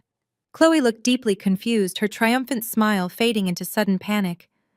"Wait, what are you talking about?" she stammered. I did not answer her. I opened the heavy glass door and walked out into the cool air, leaving her alone in the suffocating heat. I had the ledger, the server files, the VIP badge, and now the final digital key. The sun set over the city, transforming the skyline into a glittering backdrop for the corporate event of the decade. I did not wear the cheap conservative suits my family always ridiculed. I reached into the garment bag I had salvaged and pulled out a stunning floor-length emerald green silk gown. I had purchased it months ago with my own hard-earned bonus, ignoring Chloe's snide comments about my fashion choices. I paired it with elegant gold heels and pulled my hair back into a sleek style. I looked absolutely nothing like the defeated scapegoat Marcus had tried to destroy. I looked like a woman who owned the room. I took a cab to the downtown Grand Hotel. The entrance was swarming with local media, flashing cameras, and valet attendants. I walked confidently up the red carpet, ignoring the curious stares of the paparazzi. I reached the main security checkpoint, where two armed guards flanked the ballroom doors. I held my breath and pressed the thick plastic VIP badge Father Gregory had given me against the digital scanner. A bright green light flashed and the scanner emitted a cheerful beep. The guards stepped aside, pulling the heavy oak doors open for me. The grand ballroom was breathtaking. Massive crystal chandeliers cast a golden glow over hundreds of wealthy guests. Waiters carrying silver trays of expensive champagne wove through the crowd of Wall Street elites and high-ranking church officials. It was a sickening blend of fake holiness and corporate greed. I scanned the room and quickly spotted my targets. Marcus was standing near the front wearing a custom tuxedo and laughing loudly with politicians. Chloe was clinging to Brad's arm wearing a diamond necklace undoubtedly paid for by my stolen trust fund. I grabbed a glass of champagne from a passing waiter and began walking slowly toward the center of the room. Chloe saw me first. Her jaw dropped and she aggressively tugged on Brad's sleeve, pointing a manicured finger in my direction. Brad spun around, his arrogant smile completely vanishing the second his eyes locked onto mine. His pale face flushed with sudden violent anger. He immediately raised his hand and snapped his fingers, signaling his private security detail stationed near the stage. 3 large men wearing dark suits and earpieces immediately began pushing through the crowded ballroom, heading straight for me. Brad excused himself from his wealthy investors and marched furiously in my direction, trying desperately to intercept me before I reached the VIP tables. He cut me off just as I stepped onto the edge of the main dining area. The 3 security guards quickly surrounded me, forming a tight, intimidating wall of muscle. "How the hell did you get in here?" Brad hissed, his voice trembling with contained rage. He looked me up and down, taking in my expensive gown and my unwavering confidence. "Grab her!" Brad ordered the guards in a harsh whisper. "Drag her out the back exit and call the police immediately. She is illegally trespassing and currently has a federal warrant out for drug possession." The largest security guard reached out to grab my bare shoulder. I did not flinch, and I did not step back. I simply shifted my gaze past Brad's sweating face and locked eyes with the tall, distinguished older gentleman standing directly behind him. I knew exactly who the man was. It was Harrison Caldwell, the billionaire chief executive officer of the international holding company purchasing Vanguard. He held the power to authorize the $40 million transfer. "Good evening, Mr. Caldwell," I announced loudly, stepping neatly around Brad's blocking arm and confidently extending my right hand toward the billionaire. "My name is Maya Sterling. I am the lead forensic auditor actively investigating Vanguard Holdings for massive federal tax evasion and offshore money laundering." The entire VIP section went completely dead silent. The classical music seemed to fade away as dozens of powerful investors turned to stare at us.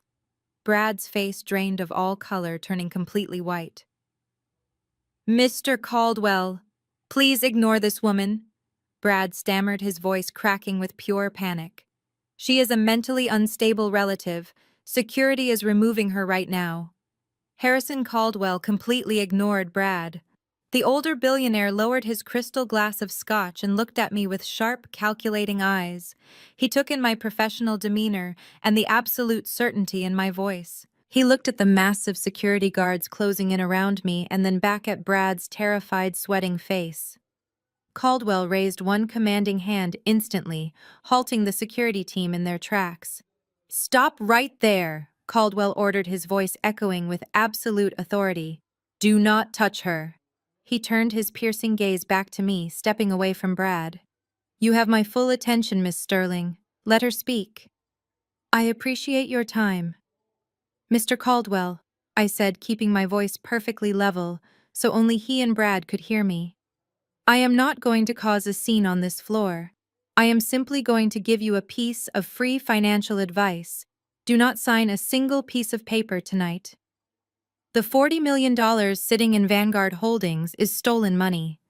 If you absorb that shell company, your entire international conglomerate will be directly implicated in a massive federal money laundering investigation." Brad lunged forward, his face contorted with panic. "Do not listen to her, Harrison. She is completely insane." Caldwell held up his hand, silencing Brad instantly. He looked at me with a calculating expression.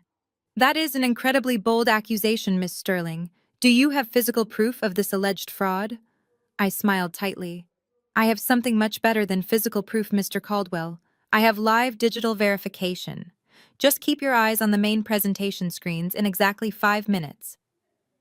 Before Brad could formulate another pathetic lie, the heavy ballroom lights suddenly dimmed. A hush fell over the wealthy crowd as a spotlight hit the grand stage at the front of the room. The event coordinator spoke through the sound system announcing the opening remarks from the founder of the charity initiative, Bishop Marcus. The crowd erupted into polite applause. Caldwell gave me one final evaluating look before turning his attention toward the stage. Brad was completely paralyzed with fear, desperately trying to figure out what I was planning. I did not give him the chance. I immediately slipped backward into the dense crowd, using the dim lighting to completely vanish from their sight. I moved quickly along the velvet-lined walls, heading straight for the back access corridor. I pushed through a set of heavy double doors and sprinted up a narrow flight of carpeted stairs leading directly to the audiovisual control booth overlooking the entire ballroom. I slowly opened the booth door. A young technician wearing headphones was sitting at the massive mixing board, monitoring the live camera feeds of my father on stage. I needed absolute control of those screens, and I did not have time to negotiate. I stepped into the room, grabbed a heavy metal flashlight resting on a nearby equipment rack, and brought the blunt end down hard against the back of his padded chair. The loud crack startled him so badly he jolted backward, hitting his head against the soundboard and slumping to the floor completely unconscious. I quickly dragged him out of the way and locked the heavy booth door, throwing the deadbolt. I dropped my bag onto the console and pulled out the cloned church hard drive, plugging it directly into the main presentation server. Then I pulled out my laptop and prepared the connection. I needed the final bridge to completely expose them. I synced the Executive Vanguard Holdings portal to the main feed and entered the exact passcode Chloe had bragged about in the sauna. 081290. The portal unlocked immediately, granting me full live access to the offshore bank accounts. I seamlessly linked the portal and the encrypted church documents to the massive LED screens hanging above the main stage. Through the soundproof glass window, I watched Marcus pacing back and forth under the bright spotlight. He was in his element, delivering a flawless, hypocritical performance. For over 30 years, I have guided this community with a steady hand, Marcus boomed into his microphone, his voice echoing through the massive ballroom. We have built houses of worship, we have funded orphanages, and we have created a legacy of absolute purity. But my time as a leader is coming to a close. Tonight, I am officially announcing my retirement. The crowd gasped and clapped warmly. Marcus smiled benevolently, extending his arms toward the VIP tables. I am passing my financial and spiritual legacy to the next generation. My beautiful daughter Chloe and her brilliant husband Brad. Please come up here and join me. Chloe practically floated up the stage stairs, waving to the wealthy investors like a beauty queen. Brad followed her, stumbling slightly, his eyes darting frantically around the dark room looking for me. Marcus wrapped his arms around both of them, turning to face the audience with a massive, proud smile.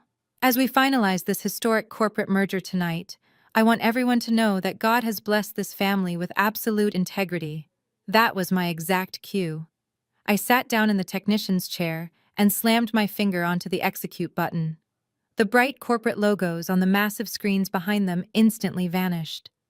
The ballroom plunged into total darkness for a split second before the screens blared back to life. Hovering 30 feet in the air for every single billionaire reporter and investor to see was the high-resolution scan of the Locker 6 document. The original birth certificate proving Marcus was a complete fraud. The collective gasp from the ballroom floor was deafening.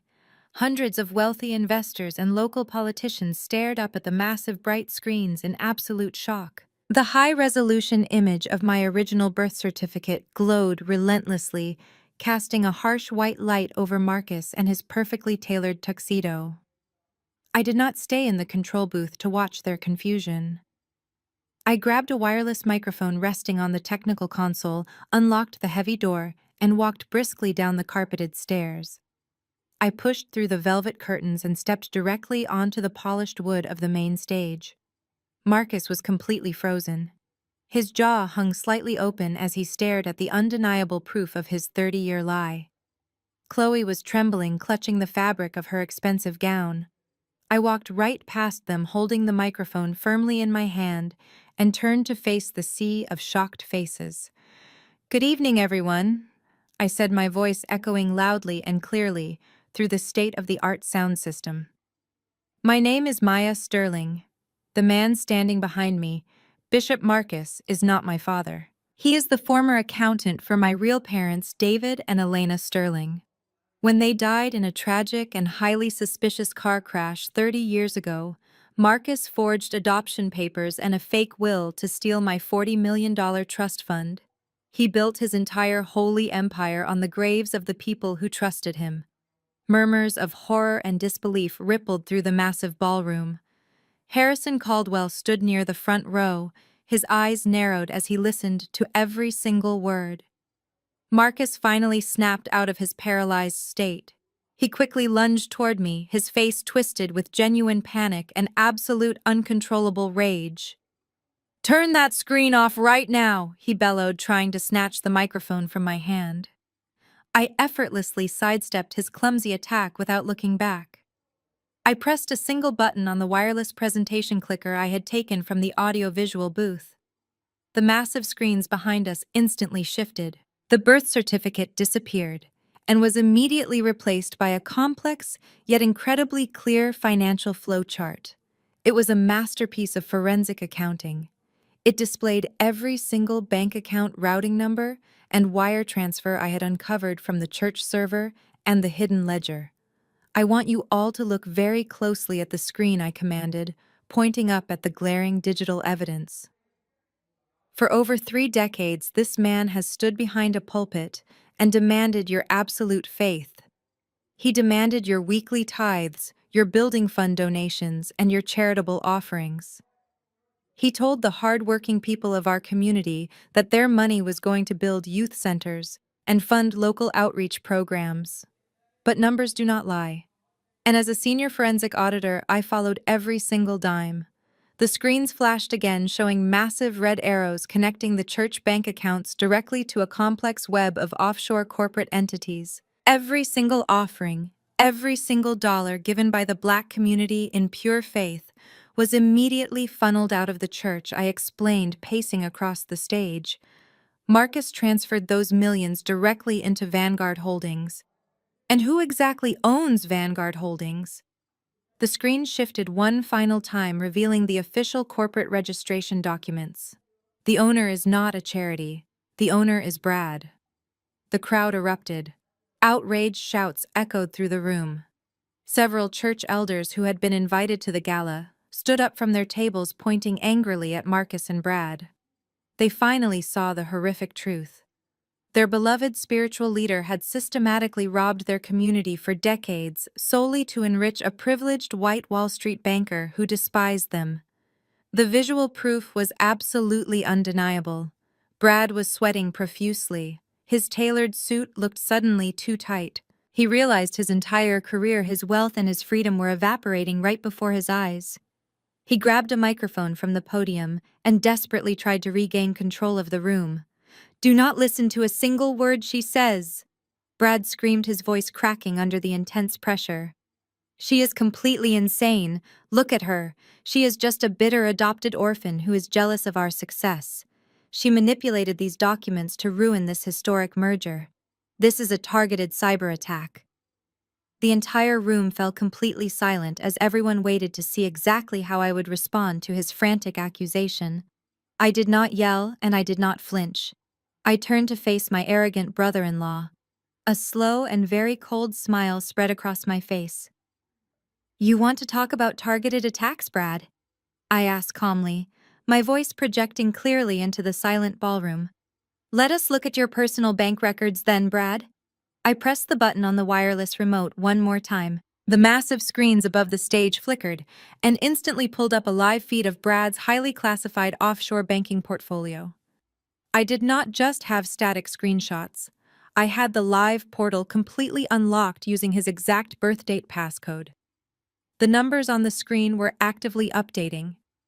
I pointed the laser pointer at the staggering balances. Here we have a direct line from the church building fund into a Cayman Island account registered entirely under Brad's personal social security number, I announced. And right below that, you will see the recent withdrawal of $300,000 to purchase a luxury yacht charter. It seems the church donation plate paid for your summer vacation, Chloe. Chloe covered her mouth with both hands, her eyes wide with absolute horror. She stepped away from Brad as if he were suddenly radioactive. Harrison Caldwell, the billionaire chief executive, stepped forward. His face was a mask of pure cold fury. He looked at the live bank routing numbers and recognized the undeniable digital footprint of massive corporate fraud.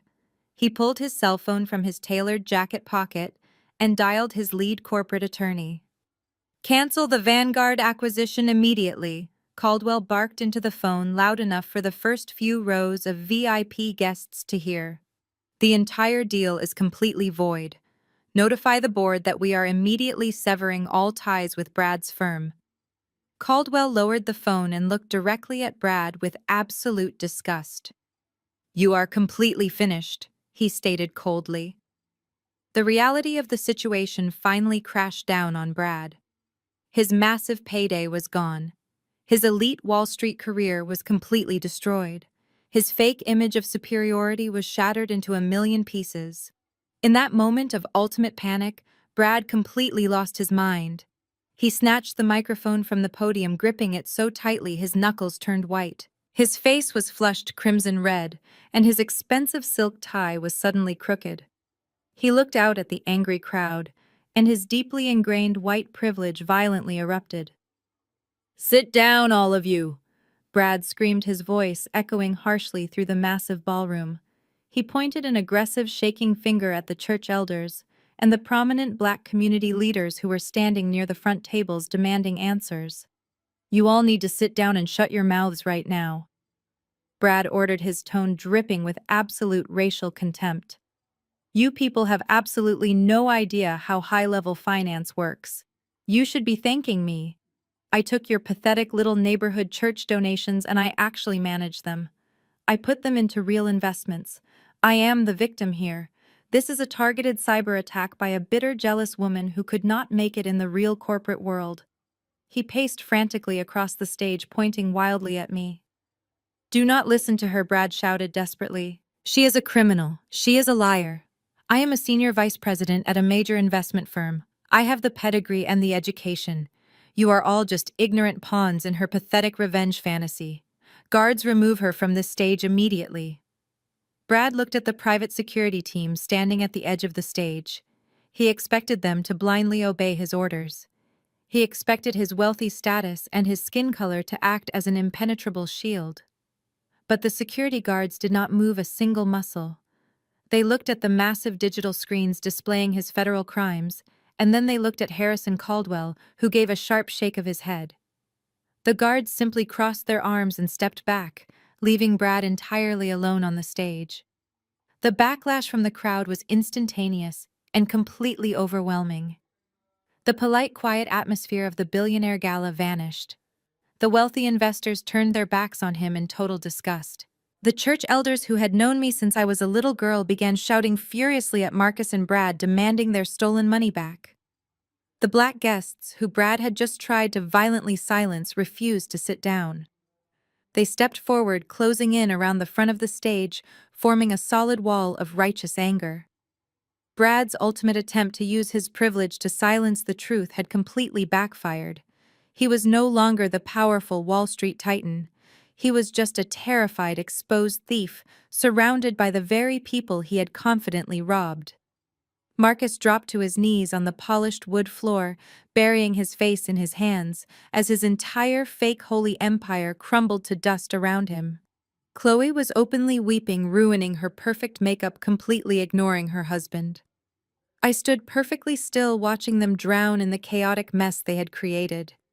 I did not need to say another word. The live financial portal on the screen behind me said absolutely everything that needed to be said. Suddenly, a loud, piercing sound cut through the angry shouts of the ballroom crowd. It started as a faint wail in the distance, but quickly grew into a deafening roar. Sirens, dozens of them. The flashing red and blue lights of emergency vehicles violently illuminated the high arched windows of the Grand Hotel ballroom, casting an eerie strobe effect across the dark room. The heavy oak doors at the main entrance burst open with tremendous force. Dozens of heavily armed federal agents wearing dark jackets with the bold yellow letters FBI and IRS printed across their backs swarmed into the elegant room. The authorities had thoroughly reviewed my encrypted files, and they had arrived to collect their targets. Heavy oak doors slammed against the walls as the federal agents flooded the grand ballroom. The lead agent stepped forward holding a thick stack of warrants. "Nobody move!" she shouted, her voice easily, cutting through the remaining chaos. "We have federal warrants for the immediate arrest of Bradley Jenkins and Marcus Sterling on charges of wire fraud, tax evasion, and money laundering. We also have injunctions to seize all Vanguard Holdings assets." Brad backed away from the edge of the stage, his hands raised defensively in the air. The arrogant Wall Street banker who threatened me was completely gone. In his place stood a terrified coward. As two armed agents climbed the stairs pulling heavy steel handcuffs from their belts, Brad completely broke. The illusion of his loyalty and his superiority shattered into a million pathetic pieces. "Wait, you do not understand," Brad screamed, his voice cracking with sheer panic. "I am not the mastermind here. I am just a financial advisor. Marcus forced me to do it. He brought the stolen church money to my firm and threatened to ruin my career if I did not wash it. I was under extreme duress." The lead agent did not even pause her advance. "Save it for the judge, Mr. Jenkins," she said coldly. "I am cooperating," Brad yelled, pointing a shaking finger at his father-in-law. "Marcus is the one who orchestrated the fake adoption.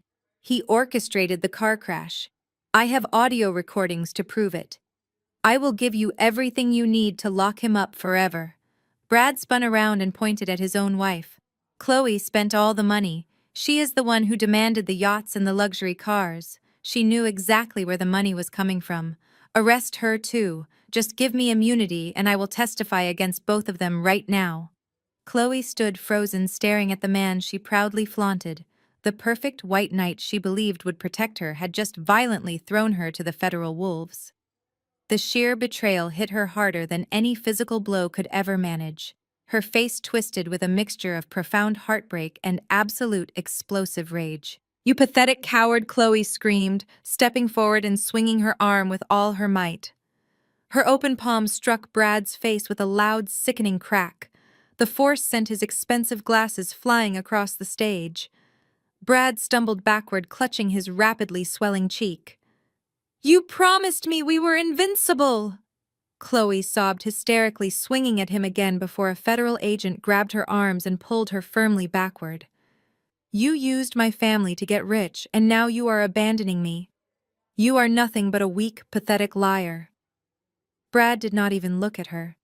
He kept his hands raised toward the federal agents, begging for a plea deal as they roughly yanked his arms behind his back and locked the cold steel handcuffs around his wrists. The wealthy investors in the ballroom watched in stunned silence as the elite financial genius was reduced to a crying informant. While the agents focused on subduing Brad and calming a hysterical Chloe, I kept my eyes focused on the actual architect of my misery, Marcus. He had not said a single word since the agents breached the doors. He knew the absolute reality of his situation. With the live financial data displayed on the screens behind him and Brad loudly screaming full confessions to the federal authorities, there was no legal loophole left to exploit. There was no congregation left to manipulate. His 30-year reign of religious terror was completely over. I watched Marcus slowly step backward, inching his way toward the thick velvet curtains hanging at the rear of the stage. He moved with the quiet, desperate stealth of a trapped animal. While the agents were reading Brad his Miranda rights, Marcus slipped behind the heavy fabric, completely disappearing from the main stage. He was heading straight for the rear service corridor that led directly to the private loading dock and the alleyway. I did not shout for the agents. I did not point him out to the crowd. I simply turned and walked calmly down the side steps of the stage, bypassing the chaotic scene of my sister screaming at her arrested husband. I knew exactly where that service corridor ended. Marcus pushed through the swinging kitchen doors, his breathing heavy and erratic. He scrambled down the dark cement hallway, desperately reaching for the heavy metal exit door that led to freedom. He threw his weight against the crash bar, pushing the heavy door open to the cool night air. But he did not step outside. He stopped dead in his tracks. I was already standing right there, filling the doorway. The cool night air rushed in, swirling around the heavy silk of my green gown. Marcus stared at me, his chest heaving, his eyes darting frantically past my shoulders, looking for a clear escape route into the dark alleyway. When he realized the alley was already blocked by two unmarked federal vehicles with their lights flashing silently, his shoulders slumped. But the defeat only lasted for a fraction of a second. The holy, benevolent bishop, the man who had commanded thousands of followers with his gentle voice, completely vanished. The mask fell away, leaving only the ruthless, greedy murderer standing in the dim light of the service corridor. "Move out of my way, Maya," he snarled, his voice dropping into a vicious guttural register I had never heard before. He took a threatening step forward, his hands balling into tight fists. I did not move a single inch. I stood my ground, looking at the man who had stolen my entire life. "You are not going anywhere, Marcus," I said, my voice perfectly steady. "The entire building is completely surrounded. It is finally over." Marcus let out a harsh, bitter laugh that echoed off the concrete walls. "You really think you have won?" he spat, stepping closer until I could smell the expensive scotch on his breath. "You think projecting some stolen digital files on a screen makes you a genius? You are nothing, Maya. You were always nothing but a convenient little pawn to me. A necessary legal loophole to get my hands on David and Elena's empire. I never loved you. I despised every single second I had to pretend you were my daughter." Hearing him say my real parents' names with such casual contempt made my blood run cold, but I kept my face entirely expressionless. "You murdered them," I stated plainly, not asking a question, but declaring a final, verified fact. "They were weak." Marcus sneered, his face twisting with absolute arrogance. "They had $40 million and they wanted to give it away to charity. They wanted to build community centers and affordable housing. It was a pathetic waste of true wealth. I took what I rightfully deserved because I was the one who actually knew how to multiply it. I built a massive empire while you were busy playing the pathetic little victim in the tiny bedroom I generously gave you. I gave you food and shelter when I could have easily left you in that crashed car to die with them." He leaned in close, his eyes burning with pure, unadulterated malice. "You might have ruined my gala tonight, Maya, but you will never actually get the empire back. I have layers of corporate protection you cannot even begin to comprehend. Even if I go to federal prison, that money is legally locked up in Vanguard Holdings forever. You will never see a single dime of it. You will go back to being a broke, lonely accountant living in a tiny rented apartment." I let him finish his arrogant rant. I let him feel that final, desperate surge of false superiority. Then I slowly reached into the small beaded clutch hanging from my wrist. I pulled out a thick, folded document bearing the official raised seal of the United States Federal Court. I unfolded it carefully, smoothing out the creases, and held it up right in front of his sweating face.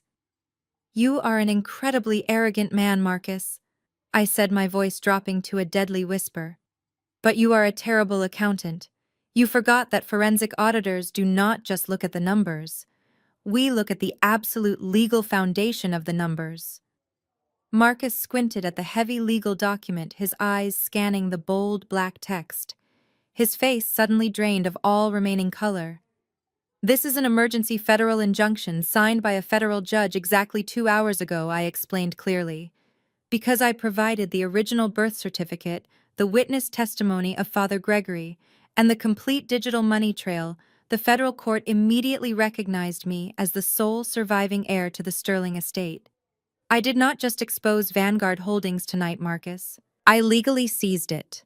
Every single asset, every property, and every offshore bank account has been permanently transferred back into my real family name. You own absolutely nothing. Marcus opened his mouth, but no sound came out. His hands began to shake violently as the absolute totality of his destruction finally registered in his brain. He had completely lost everything. His freedom, his reputation, and his stolen fortune were all gone in a single night. The heavy doors behind him suddenly burst open. Federal agents rushed in, slamming him against the wall. Handcuffs clicked, locking him away. The heavy doors behind him suddenly burst open. Federal agents rushed in, slamming him against the wall. Handcuffs clicked, locking him away. 3 weeks later, the thick steel door of the federal interrogation room buzzed loudly before sliding open.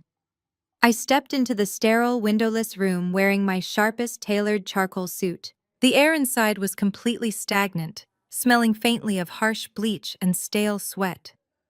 It was a massive departure from the opulent glass corner offices and luxury spa retreats he was accustomed to.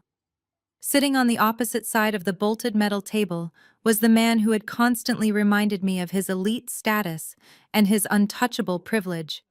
Brad looked absolutely pathetic. His expensive custom suits and silk ties had been permanently replaced by a scratchy, oversized orange prison jumpsuit.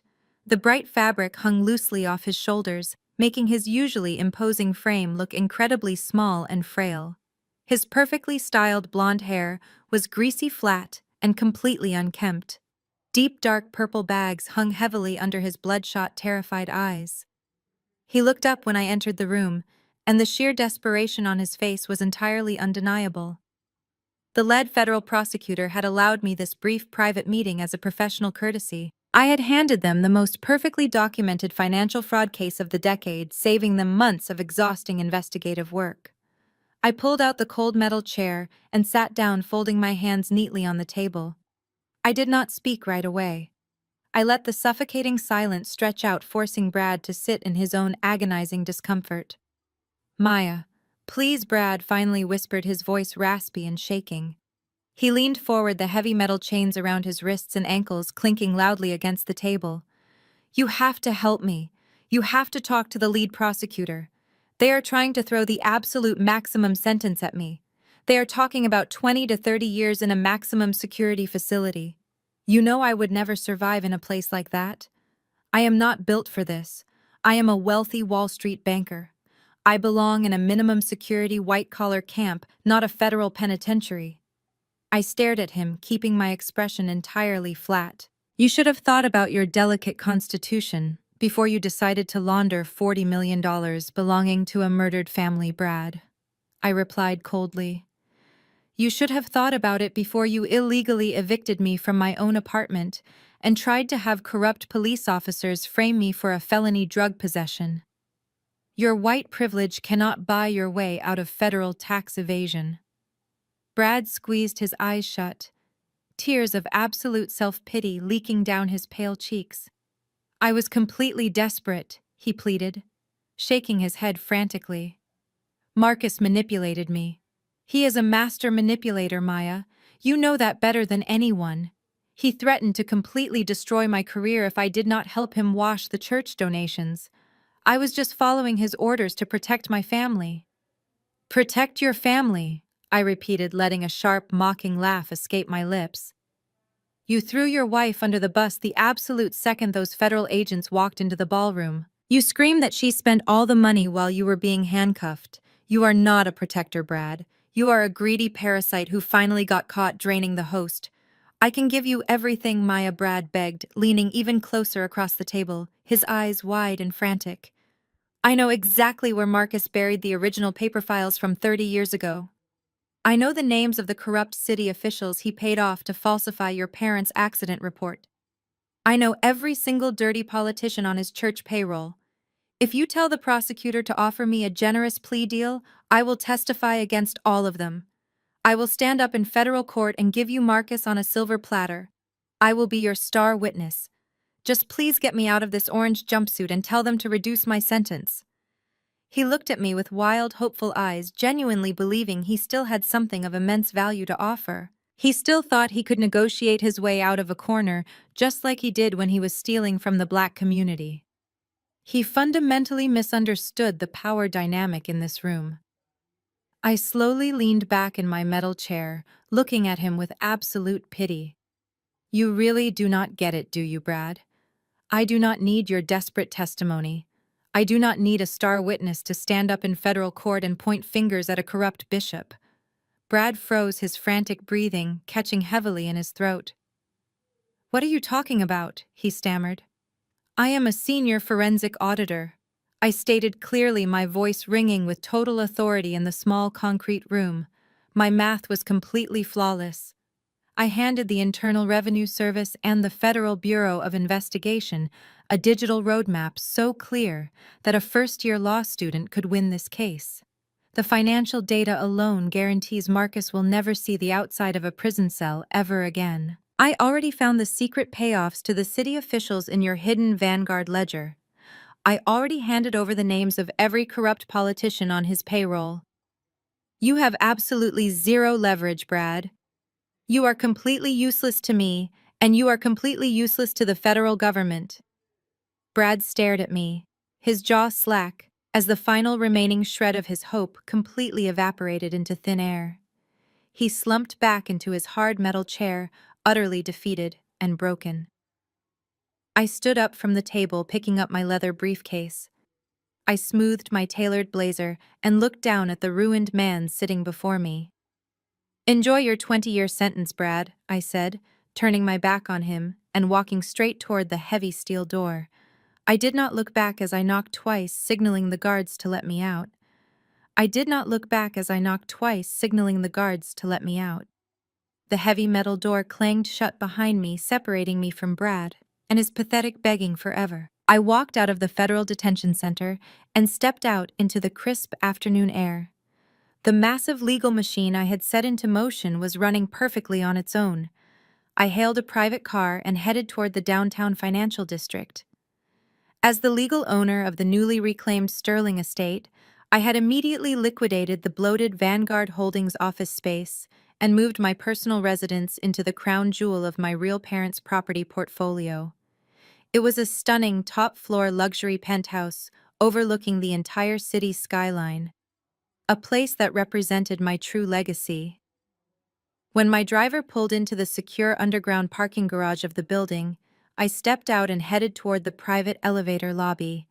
The polished marble walls echoed sharply with the sound of my heels. But as I approached the heavy glass security doors, a frantic figure stepped out from the damp shadows, shivering uncontrollably. It was Chloe. The golden child was completely unrecognizable. Her perfect blonde hair was matted and plastered to her cheeks from the freezing rain outside. She was wearing a thin designer silk trench coat that was soaked entirely through, and her expensive makeup was smeared heavily under her bloodshot eyes. The iconic red bottom heels she loved to flaunt were ruined, covered in street mud. She looked absolutely nothing like the arrogant woman who had threatened me with a brass paperweight just a few weeks ago. "Maya!" she gasped, her voice cracking violently as she stumbled toward the glass doors. "Please wait. Do not go upstairs yet." I stopped and looked at her through the thick security glass. I did not reach for my keycard. I just watched her shiver. Chloe pressed her bare hands against the cold glass. "They took everything, Maya," she sobbed openly, tears mixing with the rain on her face. "The federal agents seized our house. They froze all of my personal bank accounts. My premium credit cards are completely declined. I have absolutely nowhere to go. The lawyers are telling me I am facing serious accessory charges because my signature was on the yacht charter and the luxury vehicle leases. I need money for a criminal defense attorney, Maya. I need a warm place to sleep tonight." I slowly pushed the heavy glass door open just a few inches. The bitter wind swept into the warm lobby. "Why would you ever come to me, Chloe?" I asked, my voice perfectly flat, devoid of any sympathy. "You spent your entire life mocking me. You happily spent the trust fund that was stolen from my murdered parents. You watched your husband illegally evict me from my apartment, and you laughed about it on a luxury yacht." Chloe fell to her knees on the cold concrete, clasping her hands together in a desperate pleading gesture. Because we are still sisters, Maya, she cried desperately, trying to play the ultimate emotional card. We grew up in the exact same house. We shared the same bedroom when we were little. You are the only family I have left. Marcus will not even take my collect calls from the county jail. You have $40 million now. You can easily afford to help me. You cannot just leave your own flesh and blood out here on the cold street. I looked down at her pathetic weeping form. I did not feel a single ounce of pity. We were never sisters, Chloe, I said, my voice dropping to a harsh, unforgiving whisper. You were the favored guest in a house built entirely on my parents' graves. You never viewed me as family when you held all the power and the wealth. You only view me as a sister right now because you desperately need a new bank to fund your survival. I am not Marcus. I am not Brad. And I am certainly not your savior. I stepped back inside the warm lobby and let the heavy glass door swing shut. It clicked loudly, locking her out in the freezing rain. Chloe slammed her fists against the glass, screaming my name, but the thick soundproof barrier muffled her cries completely. I turned my back on her and stepped into my private elevator, pressing the button for the penthouse. The elevator doors opened to my massive, sunlit living room. I walked over to the sleek kitchen island and poured myself a glass of sparkling water. Before I could even take a single sip, my phone began buzzing violently on the marble counter. It was not just one text message, it was a massive, coordinated flood. My screen lit up with dozens of rapid notifications from the exact same aunts, uncles, and cousins who had publicly humiliated me at Big Mama's house. Uncle Ray sent a long paragraph explaining how he always secretly knew Marcus was a fraud and asking for a small $50,000 loan to start his new business. Aunt Denise texted a picture of me when I was a toddler, claiming she always loved me the most, and begging me to help pay off the foreclosure on the family home. The sheer hypocrisy was absolutely breathtaking. They had willingly shunned me when I was homeless and desperate. Now that I controlled a $40 million empire, they were suddenly eager to welcome me back into the family fold with open arms. I did not read the rest of their pathetic messages. I set my crystal glass down and opened the contact settings on my phone. I systematically clicked on Uncle Ray's name and pressed block. Then I blocked Aunt Denise. Then Big Mama. I went down the entire contact list, erasing every single toxic relative who had ever doubted me or defended my abusers. Within 5 minutes, my phone was completely silent. I walked over to the floor-to-ceiling windows and looked out over the massive city that now belonged to me. I walked over to the floor-to-ceiling windows and looked out over the massive city that now belonged to me.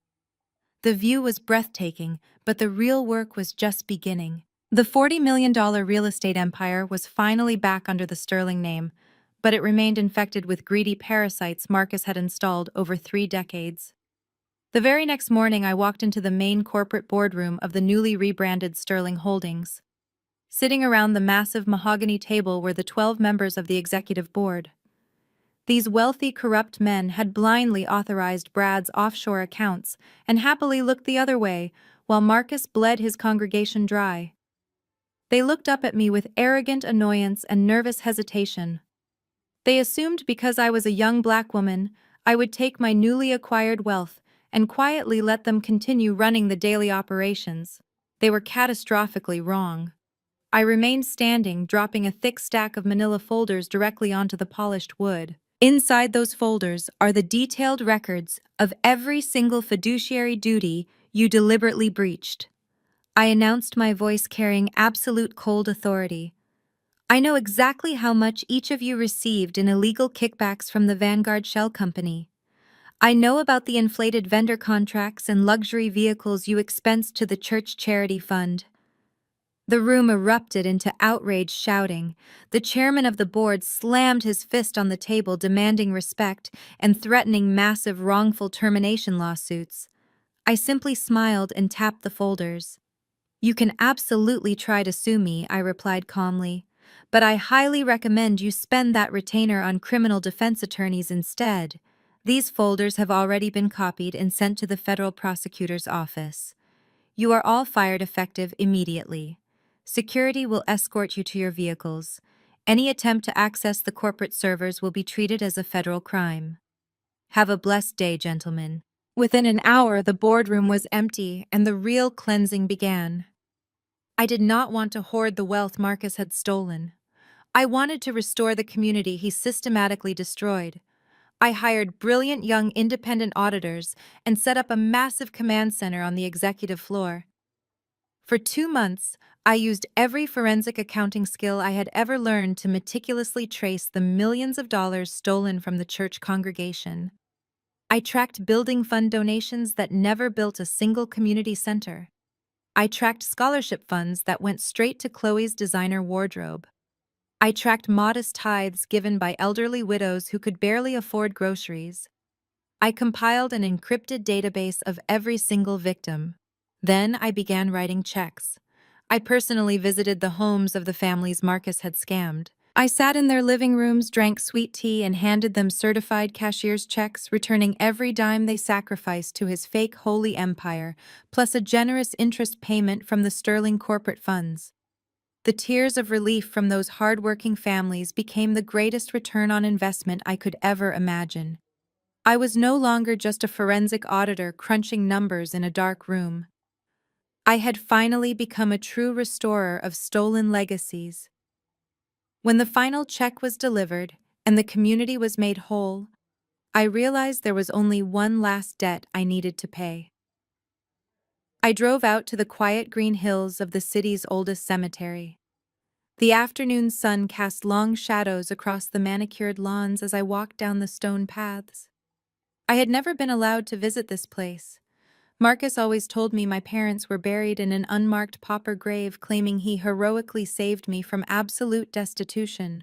But the original legal documents from Locker 6 gave me the exact plot coordinates.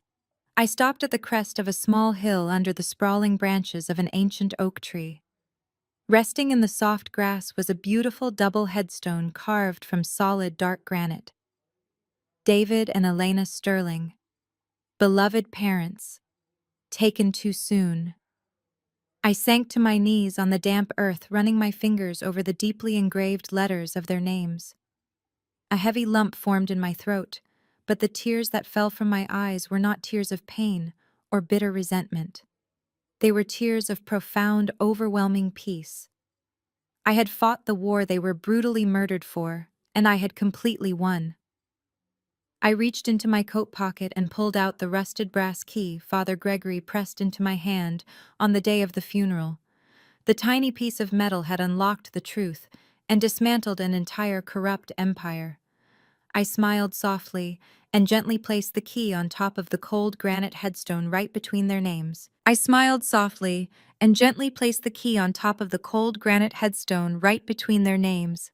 The cool breeze rustled through the ancient oak tree above me, carrying away the last heavy remnants of my past. I stood up, brushed the damp earth from my knees, and walked back down the hill. I was finally ready to look toward the future. A few months later, I stood outside the massive brick building that used to be Marcus's mega church. The giant gilded cross that once dominated the roof had been completely dismantled and sold. The extravagant crystal chandeliers and the velvet offering plates that were used to systematically drain the community had been auctioned off to fund the massive interior renovation. We gutted the entire extravagant sanctuary, stripping away the opulent theater of false worship and replacing it with something deeply practical and profoundly real. The heavy oak front doors swung open, revealing the new Sterling Community and Financial Literacy Center. Where the massive acrylic pulpit used to stand, we had constructed a state-of-the-art lecture hall. The dark server room where Chloe had once tried to violently attack me was now a bustling computer lab filled with brand new machines. The luxurious private offices where Marcus and Brad used to scheme were transformed into free legal clinics and small business incubators specifically designed for African American youth and aspiring local entrepreneurs. I walked through the brightly lit hallways, listening to the incredible sounds of a community actually thriving. In one room, a team of certified accountants I had personally hired was teaching a packed class of high school students how to accurately read a balance sheet and build a sustainable stock portfolio.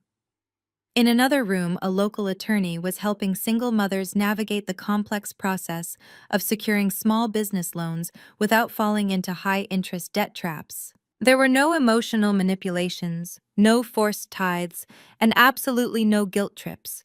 Everything was entirely free, fully funded by the trust fund Marcus had tried to violently steal.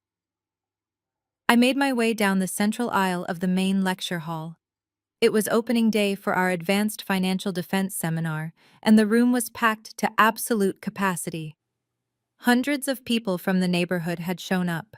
Some were the exact same people who had shouted at me during the hotel gala, but they were no longer brainwashed followers acting out of blind, terrified allegiance. They were informed, empowered citizens, eager to take back total control of their financial destinies. I stepped up to the simple wooden podium. I did not wear a clerical collar, and I did not fake a single tear. I wore my signature tailored charcoal blazer, looking out at the eager faces staring back at me. I gripped the edges of the podium, taking a deep, steadying breath. "Welcome to the Sterling Center!" I began, my voice projecting clearly without the need for artificial theatrical reverb. For over 30 years, you were falsely told that the only way to secure your future was to hand your hard-earned money over to a man who promised you invisible blessings. You were manipulated into believing that poverty was a spiritual test, and that questioning the financial motives of your leaders was a terrible sin.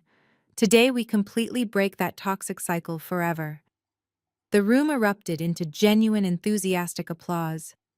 People were nodding, leaning forward in their seats, and actively taking notes. Today, we are not going to talk about miracles. I continued, pacing slightly behind the podium. We are going to talk about mortgages. We are going to talk about compound interest corporate auditing and how to spot a predatory loan before it drains your entire family dry. We are going to equip this community with the exact same financial weapons that elite Wall Street bankers use every single day to hoard wealth. Because true freedom does not come from blind faith in corrupt men. True freedom comes from education, ownership, and absolute financial independence. I looked out over the massive crowd, letting the absolute power of those words sink in. My eyes scanned the front row, and a warm, genuine smile spread across my face. Sitting right there in the center seat, wearing a simple gray sweater instead of his heavy, restrictive priestly robes, was Father Gregory.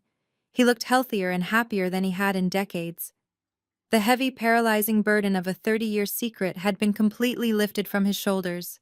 He looked up at me and nodded slowly, his eyes shining with pure, unadulterated pride. I looked past him to the teenagers taking furious notes on their laptops, to the resilient mothers holding thick informational packets, and the local business owners actively networking in the aisles. I had spent my entire life feeling like an unwanted outsider, searching desperately for a family that would finally value my true worth. But looking at this room, I realized I never needed Marcus or Chloe or any of the toxic relatives who had so easily cast me aside. I had finally found my true family. They were the beautiful community sitting right in front of me, and we were going to build an unbreakable empire together. That first seminar was a massive success. It set the tone for everything that followed. Over the next year, the Sterling Center became a powerful beacon of absolute hope in a city that desperately needed one. We expanded our programs rapidly to include full university scholarships for young women entering the finance sector, and we began building affordable housing on the vacant lots Marcus had selfishly left to rot. Meanwhile, the federal justice system finalized its heavy work. Marcus was officially sentenced to 25 years in a maximum security federal penitentiary without the slightest possibility of early parole.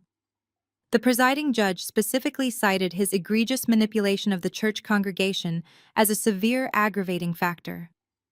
Brad received his 20-year sentence and was shipped off to a harsh concrete facility where his expensive tailored suits and elite Wall Street pedigree meant absolutely nothing to the other inmates. I heard through the neighborhood grapevine that Chloe was currently working a minimum wage retail job, completely cut off from the luxury she once believed was her divine birthright. I felt no joy in their suffering, but I also felt no lingering guilt. They had simply balanced their own karmic ledgers. I kept the original rusted brass key and the leather-bound ledger securely displayed in a glass case in my penthouse office. They serve as a daily visual reminder of exactly where I came from and exactly what it took to break entirely free from their grasp. Looking back on the 33 years I spent living as an unwanted stranger in my own home, I realized that toxic families rely heavily on deep psychological conditioning. They desperately need a scapegoat to carry the heavy weight of their own personal failures. Marcus and Chloe needed me to feel small, insecure, and financially dependent, so they could easily hide their massive corporate crimes in the dark. They actively programmed me to accept the bare minimum, and they disguised their relentless emotional abuse as tough religious love. They thought they had successfully designed the perfect invisible cage, but they severely underestimated the profound power of someone who deals exclusively in undeniable financial facts. They tried to bury me with a fake will, fake love, and a fake father. But they forgot one thing. Numbers do not lie, and neither does a Black woman who finally knows her true worth. Stepping fully into that worth was the hardest and most painful thing I have ever done. It required walking away from the only family dynamic I had ever known and stepping blindly into a terrifying void. But that empty void was exactly where I discovered my ultimate power. I learned the hard way that you cannot heal in the exact same toxic environment that made you sick in the first place. You have to be willing to tear the entire corrupt structure down to the foundation if you ever want to build something real and lasting. Now I want to turn this conversation over to all of you watching. Life is essentially a massive balance sheet. Every single relationship you have is either a valuable asset that adds to your peace of mind or a massive liability that continuously drains your spirit and your energy. Sometimes the most expensive and damaging liabilities in our lives share our exact last name. Have you ever had to deeply audit your own family and cut out the toxic assets? Have you ever reached a painful breaking point where you realized the cost of keeping the peace was simply too high for your mental health? Have you ever had a partner or an arrogant in-law try to use their money or their privilege to silence you and make you feel entirely worthless? How did you finally find the strength to stand up and reclaim your personal power? Let me know your experiences in the comments below. I read every single one of your stories, and I am constantly inspired by the sheer resilience of this community. We are all navigating complex family dynamics, but sharing our truth openly helps break the heavy silence that toxic people rely on to maintain their control. If my journey resonated with you today, please take a quick moment to hit that like and subscribe button. Share this video with someone who might be struggling with an oppressive family dynamic and needs a firm reminder that they are not crazy and they are definitely not alone. Thank you for spending your valuable time with me today and for allowing me to share my unvarnished truth. Remember, the absolute best revenge is not just surviving the fire they threw you into. It is taking back the empire they stole from you and building a beautiful life they can never touch. Stay strong, stay sharp, and never let them count you out. The most profound lesson to extract from Maya's relentless pursuit of justice is the absolute necessity of auditing our own relationships and reclaiming our self-worth from toxic environments. Maya's journey illustrates a painful but universal truth. The people who are supposed to protect us can sometimes be the ones who benefit the most from keeping us small. For over 3 decades, Maya was conditioned to believe she was a burden. Her family assigned her the role of the scapegoat, using manipulation and manufactured guilt to maintain their power and hide their own destructive behavior. However, Maya's ultimate victory did not just come from uncovering hidden bank accounts or confronting corrupt executives.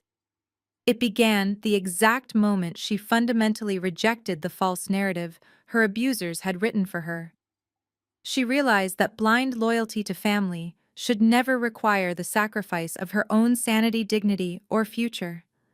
We often tolerate unacceptable behavior from relatives simply because of shared blood or a long history. We allow ourselves to remain in invisible cages because stepping outside them feels like a betrayal. But just as a forensic auditor objectively examines a ledger for discrepancies, we must learn to evaluate the people in our lives based on facts, actions, and mutual respect, rather than just emotional obligations. A relationship that constantly drains your emotional energy, disrespects your boundaries, or relies on your silence is a severe liability. Maya teaches us that walking away from a toxic dynamic is not an act of surrender. It is the ultimate act of self-preservation. When you finally recognize your true value, you strip manipulators of their only weapon against you. Take a moment today to objectively evaluate the relationships in your life, and do not hesitate to establish firm boundaries with anyone who constantly diminishes your worth.